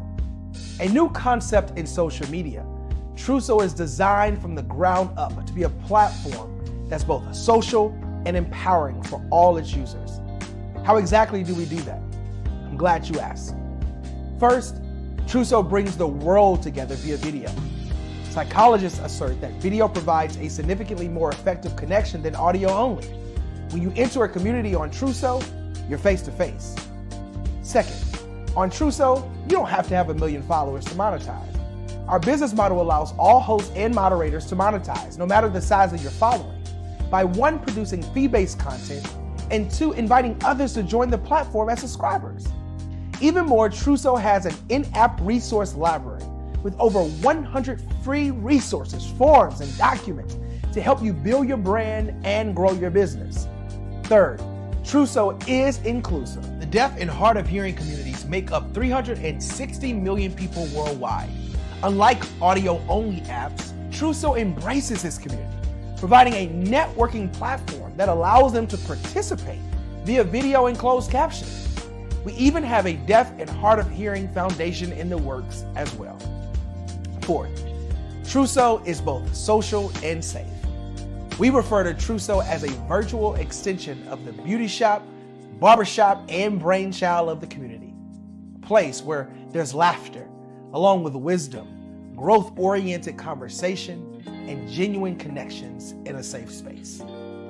Truso even has proprietary security to ensure we maintain a safe environment for everyone. Where are we at now? Truso is live, y'all. We've launched in beta and we're acquiring users daily. We have an incredible development and marketing team, plus amazing celebrity influencers at the table, helping us spread the word around the globe, beginning within the African diaspora and beyond by creating a safe space for growth, connection, and collaboration. We're truly excited about Truso.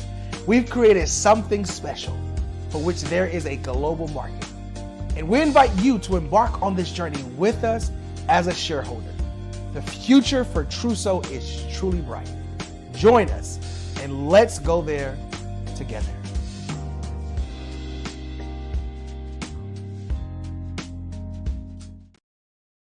The Black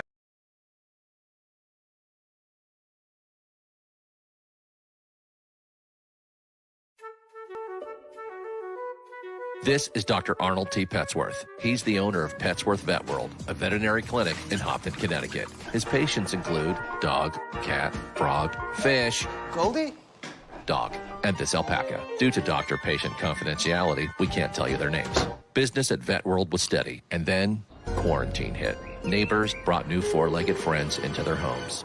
Bunnies. Bunnies everywhere. Dr. Petsworth welcomed these new patients with open arms. The only problem? There were more appointments than he could manage. That's when Dr. Petsworth turned to his American Express business card, which offers spending potential that's built for his changing business needs. He decided to hire a new assistant, Julio, and with spending power built for business purchases, he used his card to furnish a new exam room. Together, Dr. Petsworth, Julio, and American Express Business made sure all the pets of Hopton got the love and care they deserve. And everyone was happy. Get the card built for business by American Express.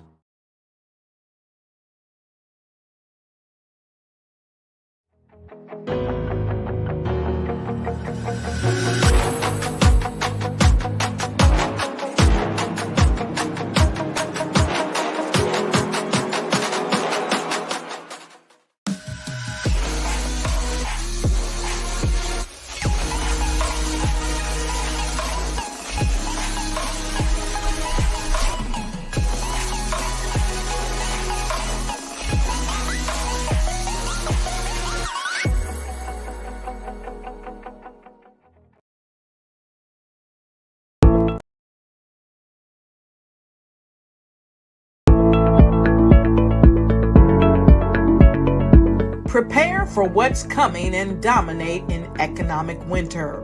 Stand strong and thrive by showcasing your great products and services globally through the Black Business Network and Black Business Olympics. The Black Business Network has showcased over 2,000 companies with over $7 billion in sales each year. Over 10 million attendees have viewed the rebroadcast each month. Through the Black Business Olympics, unique styles of business training and mentoring are turning students into business owners and entrepreneurial warriors who will dominate in any economy. Gain the ultimate advantage of the Black Business Olympics, 7 days of unbelievable topics and speakers speaking around the globe. Donate your time and experience to provide expertise and scholarships to students worldwide and change the world. Now, more than ever, new insights, tools, strategies, and capabilities are needed. This is your chance for a major presentation to the world. Fill out the form and join the more than 2,000 speakers who have presented to over 200 countries. Join the Black Business Network streaming live into the Metaverse, STEM City, Black Multiverse Enterprises, Hulu, Amazon, YouTube, iHeartRadio, Apple, Facebook.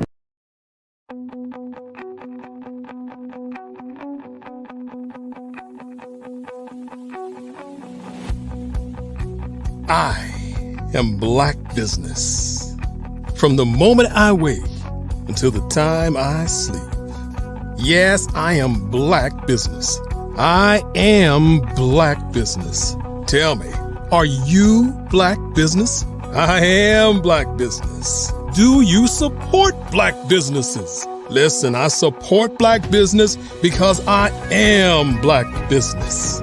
Black Business Expo, one of the largest business showcases in the history of Black business in the world. The world! Sign up today at www.blackbusinessexpousa.com or call 919-308-9090. I am Black business.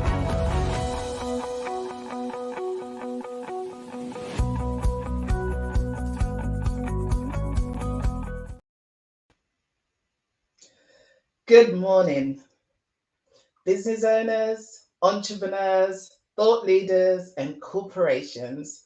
Welcome to the Black Business Network. My name is Sandra, also known as Miss Ebony Empress. I am your business moderator for this morning on the Black Business Network. Now, the Black Business Network is a 24-hour network showcasing Black businesses, business owners, entrepreneurs, and thought leaders worldwide. We have speakers from North Carolina, London, Singapore, Africa, Japan, and cities all over the United States. The Black Business Network is a global community sharing its business knowledge to empower, inspire, and educate businesses about business. Now, my next speaker is a lovely lady called Nurse Blue. She is America's soul health and wellness expert, and she is the CEO of Blue Lighting Coaching and Consulting LLC.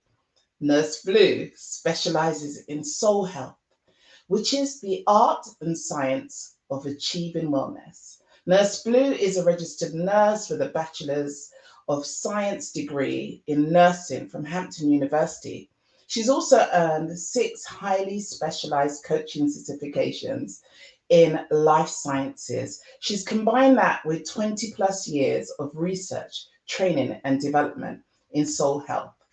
Soul health is a path to wholeness, which is the pinnacle of health and wellness. Nurse Blue helps clients reverse or prevent chronic diseases that originate from chronic stress and an imbalanced lifestyle. I present today to you, Nurse Blue. Welcome. Thank you. And I am so excited to be here with you, madam. And I also want to say hello to the Black business community. Yes. Hi. So for the next few minutes, it's my honor and my privilege to present to this community something that I think would be revolutionary for our businesses as we upgrade our wellness strategy, because all of what we're looking to create in the world and our business, it starts in here, and we need a nurse and a wellness coach right now. So I'm delighted to be here to share with us globally. So hello to everyone around the world. I'm here to share with us how to reverse the curse that every person that's in business, whether it's a Black business or not, but certainly Black businesses, reverse the curse of chronic stress. And that's what this presentation is all about.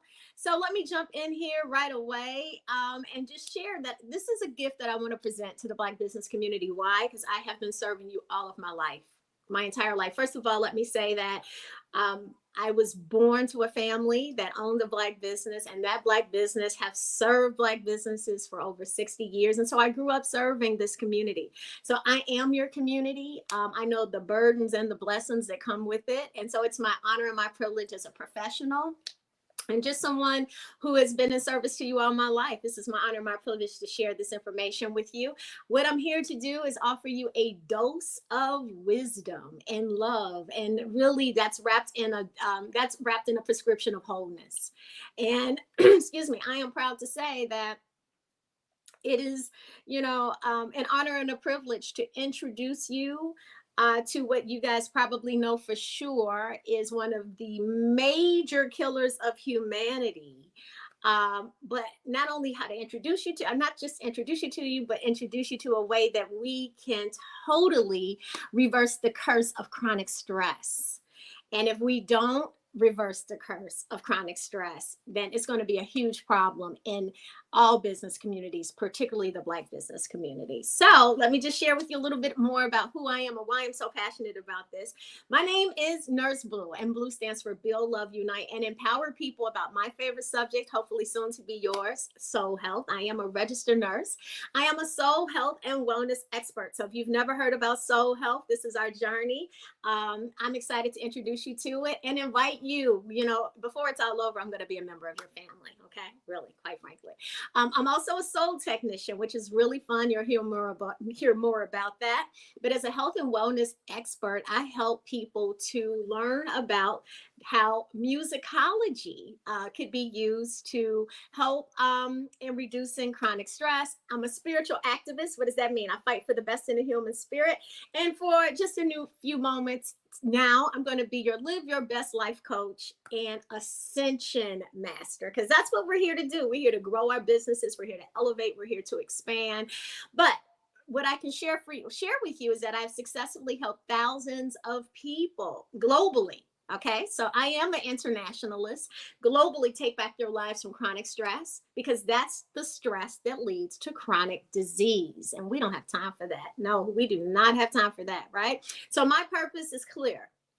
I am in business. I was born. I am here on planet Earth to help create heaven on earth, because I don't know if you guys know this or not, but I refuse to live in hell. And if you're one of those people, then I want us to start with my first I open all of my presentations like this. This is my first quote. This is my favorite quote. And I want to share it with you, and I want to ask you to adopt it. It's by Oliver Wendell Holmes. And the quote is, "A man's mind, once stretched to a new idea, never returns back to its original dimension." So I'm here to elevate and stretch your mind to a new dimension. Isn't that what health and wholeness and healing is all about? Elevating, right? I'm here to elevate you to a new way in which you see health, because you need it right now at this time. And so I come with love and wholeness wrapped in truth, right? Because the truth, it does set you free, but it might sting a little bit before it does. It might hurt a little bit. So I'm going to ask you to take some deep breaths. And I'm going to put some honey on my lips, right? As I tell you, as I share this information with you, because really my intention is to help you get what you want to, help you achieve what you want to achieve anyway. You want to look and feel your best for the rest of your life. And I want to help you to understand how you can upgrade your wellness strategy with some wellness solutions right now that have proven that to help thousands of people take back their energy, their health, their vitality, take back their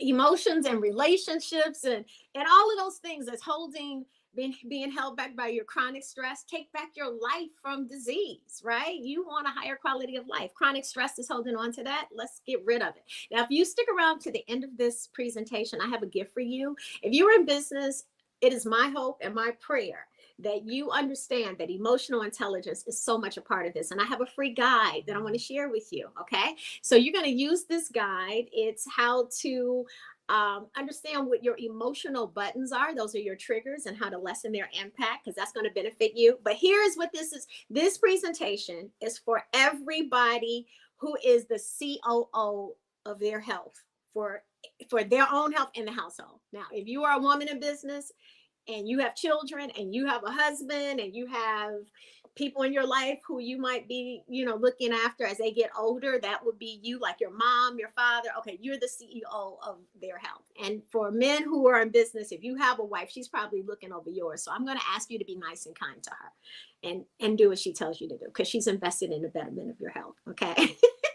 And if that's not your situation, then you're invested in your own health. This is for you. This presentation, this gift is for you. Okay. For women that are ready to go to the next level, right? You ready to go get it? This is for you. Okay. If you work in a service related position, you work with the public, you have clients, that's everyone in business, this is for you. Now, if you are Black in business, I want you to think about this. Okay. You probably have chronic disease to run in your family. When I say chronic disease, that means high blood pressure, cholesterol. Look, guys, I know about y'all.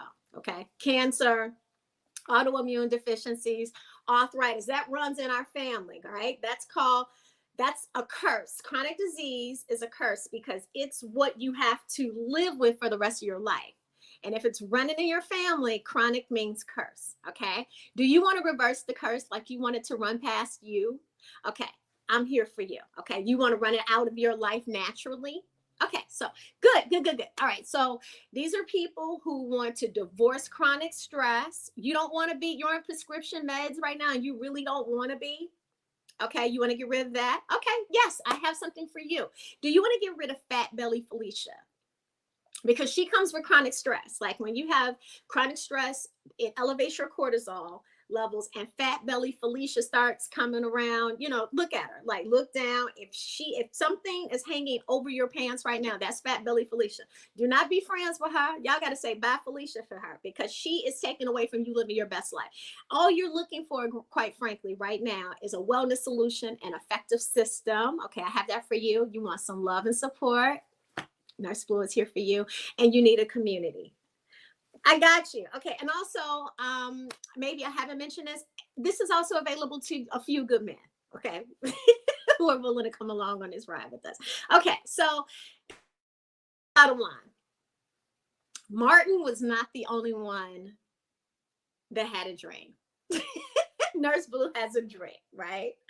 I have a dream. Yes. And Martin Luther King, who we all know and love, and he gave one of the most powerful speeches in the world, actually inspired us to have dreams. And this is my dream. I want to create a community in the Black business community where we're living up to becoming the best versions of ourselves. We are live your best lifers. Okay. In this club, we are saturated with wholeness, right? Wholeness meaning we are living, laughing, loving, and enjoying our life, because we got rid of generational soul toxins, the toxins that sometimes lead to heart disease. So in this club, we are lowering our blood pressure. We're balancing our blood sugars. In this club, we are losing Fat Belly Felicia. We're getting rid of our struggles. We're reversing the curse of chronic disease. That is I have a dream. I have a dream that we can do this. I can have a dream that we can get rid of type 2 diabetes and reverse the curse of these conditions off our life. Okay. So that's what we're here to do. We're here to talk about this dream. All right. So what you're going to learn today is, if you choose to adopt Soul Health, it can 10x your business, because the health of your business is only going to be as healthy as you are. Okay. All right. And here's the bottom line, guys. Chronic stress remains the #1 killer. Okay. So either we're going to defeat it or else. And we don't want that to happen to us. All right. So listen, the reason why I'm so passionate about this, because I'm a lifer. Do you know what a lifer is? You probably don't, because I made it up. But a lifer is someone who loves life. And as a nurse, you want me to love life. As a wellness coach, you really want me to love life, right? And I have learned to love it because, first of all, I am absolutely fascinated by life itself, the source of all things that created life. I am absolutely fascinated by what creates health, wellness, and wholeness. I love the planet. I love animals, and I'm a spiritual activist. So I see human beings like my flowers, and I'm here to water them. All right. Now, I have an important question for you, because this is what it all comes down to. Do you want to spend the rest of your life managing a preventable disease? Okay. That's a question, because here's the bottom line. Let me paint the picture for you. You're going in and out of medical appointments for the rest of your life. You start out with one medication, but as you get older, those medications are multiplying. You're taking tests that's not really leading to any real solutions. This can lead to a lot of inconvenience. And a lot of people are living that every day. Your parents are living it. And because of family history and background, you could be living it too if you inherit the same kind of conditions. That's not living your best life, right? And chronic stress is leading to that, because it's the #1 weapon of mass destruction, both personally and collectively. Meaning, if you have one chronic stress, and 6 out of 10 Americans have one, 4 out of 10 Americans have several. Okay. So if you have one chronic disease, it can totally wipe out the business that you're trying to build right now and impact your family for the rest of your life. So that's why this is important, because one prescription, if you don't do what you need to do, can lead to several prescriptions. Several prescriptions over the course of your life can lead to hospital visits. And while I believe in prayer, prayer without works is dead, right? So I'm here to help you put the work into action. Now, here's what I want you to truly understand. The hospitals and our current medical system, they're not invested in helping you live your best life. They're invested in giving you a prescription if you don't live your best life.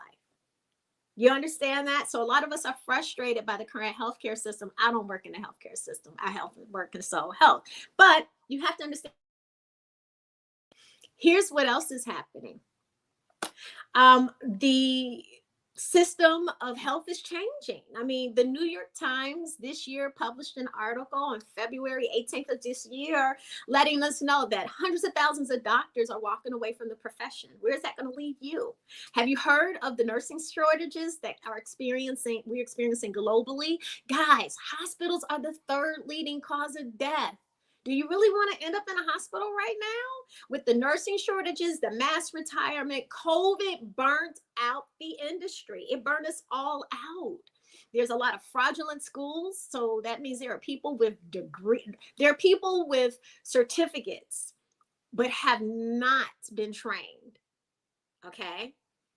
On how to provide services. There's a shortage of faculty. There's a hot mess happening. Now, for all of the chronic diseases, guess what? I got good news for you, okay? Good news. 98% of these diseases, they're lifestyle related. That means they're preventable. If they're lifestyle related or preventable, that means that they're in your hands. And that's why I'm here, because I reversed the curse of chronic disease in my life. Yes, I love myself back into soul health. And I reversed the curse. That's why I'm here for you. Okay. So let me give you a little bit background. My family history was plagued with chronic disease. Okay. Everybody had either heart disease or cancer or autoimmune deficiency. It was absolutely crazy. And my entire life, I was really trying to figure out what's the algorithm that I could dodge this bullet. Okay, well, here's what I did. I was able to successfully release 40 plus years of chronic stress, which is multi-generational. I'm going to talk to you about that in a second. I reversed the curse of chronic disease. I was diagnosed with psoriasis over 20 years ago, guys. I have been successful at learning how to manage it naturally. I was on my way to obesity. I lost 30 pounds. I've been able to keep it off since 2016. But more so than anything, guys, I found peace, I found joy, I found wholeness and harmony with all forms of life. I am experiencing the free at last. I am experiencing the free at last, and you can too, okay? Because I know that majority of us, the prescription of a good life was something like this. In my family's, the prescription was a good life is the more money you had was the prescription for a good life. I mean, I'm just going to tell the truth and shame the devil. Right now, go to church on Sunday, do some exercise and get a good education. And then, of course, based on the success that you have, invest in, a lifestyle. That could be a big house, a luxurious car, traveling, have friends and family everywhere that, look up to you. That's what success looks like. Let me just tell you, most of you have been taught that too. And that's not really what true success is. Success is soul health. So I'm going to take with me so that you can understand why this is so important. It's important to me because what I'm going to share with you impacted my own family business, and I'm going to share with you my story. I'm dedicating this conversation that I'm having with you to my late father, Mr. Purvis Spann, the blues man who, just like you, was in business, who did everything for his family, and I am his legacy. And now that I look back on my father's life, when I look back on my experience, my training, I am here to help you do something we didn't know about. I'm here to help you to divorce chronic stress. Now, my second home, my father's business, guys, was a radio station. I'm originally from Chicago. I live in Orlando, but this radio station is WVON. At that time, back in the 1960s, my dad was a disc jockey who later came to own it. Now, some of you guys may be familiar with WVON. If you ever watched the movie Cadillac Records, it's about, Beyonce was in it. Okay, it's about a record company that launched the artists like blues artists, legendary blues artists, Muddy Waters, Etta James, of course, Howlin' Wolf, and many others, right? And they had a radio station. Well, guess who their blues disc jockey was that helped to launch these people? My dad, Mr. Purvis Spann, the blues man. So I grew up in a radio station as my second home. So I was surrounded by books, surrounded by think tankers, surrounded by media. And that's where I learned the art, the science, and the power of vibrational frequency because we owned a frequency. I also learned how media influences your health. I learned how to become a musicologist. I also learned how to become a soul technician. I understood the power of media programming. Now, what made my father very successful at that time, he was there to help launch the music genre of rhythm and blues and soul. Yes. So you've seen his work because if you know of Aretha Franklin, he originally crowned her, like put the crown on her head and named her the Queen of Soul. Okay, right? That was the power of what he had. He took people viral. He did the same thing for B.B. King, and B.B. King became the king of the blues. He did the same thing. And so I was surrounded by all of these major figures in life. I mean, anywhere from Martin Luther King have come through our studios to Barack Obama, who was a fill-in host for us, for Roland Martin, who started his career. Even Don Cornelius had a show on WVON before he went off to do Soul Train, and he gave us his dog. So you see, guys, I was meant to do what I'm doing, okay? So with all of that being said, that's why I'm so passionate about it, because my father spent 70 of his years of being a public servant and an entrepreneur, a musicologist, and a technician in the entertainment business.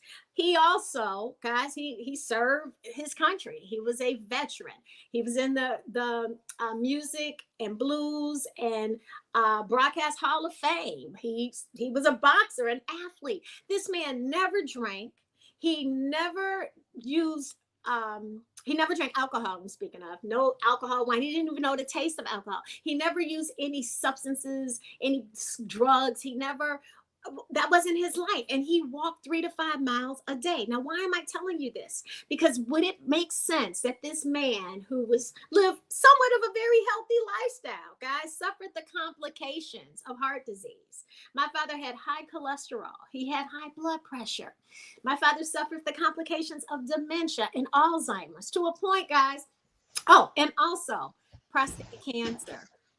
Oh, and also prostate cancer, where at the end of the day, it was almost like, how did he? Oh, wow. It seems like we have lost the speaker. But I really did want to thank her for her presentation. That was an amazing presentation. I was just getting into that because as somebody who's got a family who suffers from chronic diseases, that presentation was absolutely perfect for me. And I'm sure listeners, you also enjoyed hearing our wonderful speaker, Nurse Blue. So I did want to ask her some questions. It seems like we don't have time, but I just want to say thank you so much. I know that you can hear me from the Blue Room probably. I want to just say thank you so much for your presentation. That was amazing. Thank you for coming today. Thank you for doing such a great, great job of presenting about chronic illness. So that was a real inspiration to me, and I'm sure to everyone who is listening. Thank you so much. And I did want to say that genius is common, and but before we continue, maybe one of the things I want to do is to just thank our sponsors and promote our scholarship. So let me tell you this, the Black Business Expo's mission is to raise funds for high school seniors going to college or to key stage 12 entrepreneurs or K-12 entrepreneurs, sorry, K-12 entrepreneurs. So this expo is a fundraiser for students. And if you want to go to www.blackbusinessexposer.com, you can donate to the scholarship fund and use the Cash App that's on the screen. And I will wait for them to actually put that information up. But I'll tell you anyway that the goal is to give laptops and up to $5,000 to 10 students. That's amazing. And students can also, if you're interested in receiving some of that funding, you can go to www.blackbusinessexposer.com. So let me tell you that every penny counts, every dollar counts. I say penny because I'm from the UK, but every dollar counts. So we want to remind you to donate to the Scholarship Fund. We also want to take this time to thank our sponsors, our Black Business Expo USA sponsors, for their sponsorship during July 2023. So let me just roll out a shout out and a thank you to the list. NC100, Moody Capital Partners, Suede Soul, Lotus Rich Coaching and Training, Carolina, Virginia Minority Supplier Development Council, thank you, Step Management, BHS and Associates, we are so grateful, Margie McLean Foundation Inclusive, thank you so much. Genius is Common, of course, Earth Essentials, Marlene Shaney Global, thank you guys. The Executive Women's Success Institute, the Quality Coaching Company, Superwoman Business Services, Creative Force Studios, Lee Entertainment, Artistic App Design, and the Black Business Expo USA. Thank you. Genius is Common. I'll see you on the other side. Thank you, guys.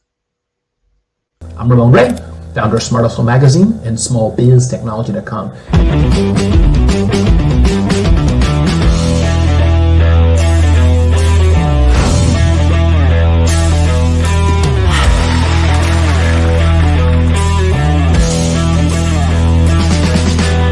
You're here today to celebrate small business success. Stand up on your feet. You rocked the house. Hey, thank you. It was amazing. Didn't we learn? For me, success comes from failure. One thing not to do is shake somebody's hand like this.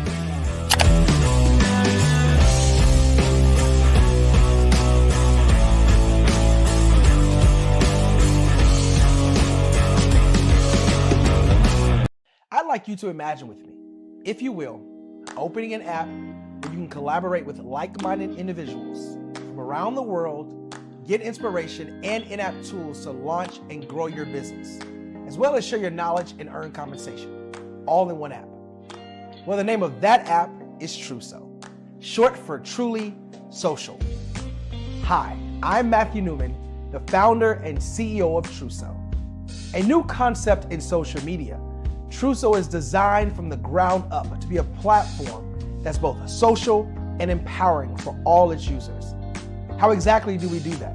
I'm glad you asked. First, Truso brings the world together via video. Psychologists assert that video provides a significantly more effective connection than audio only.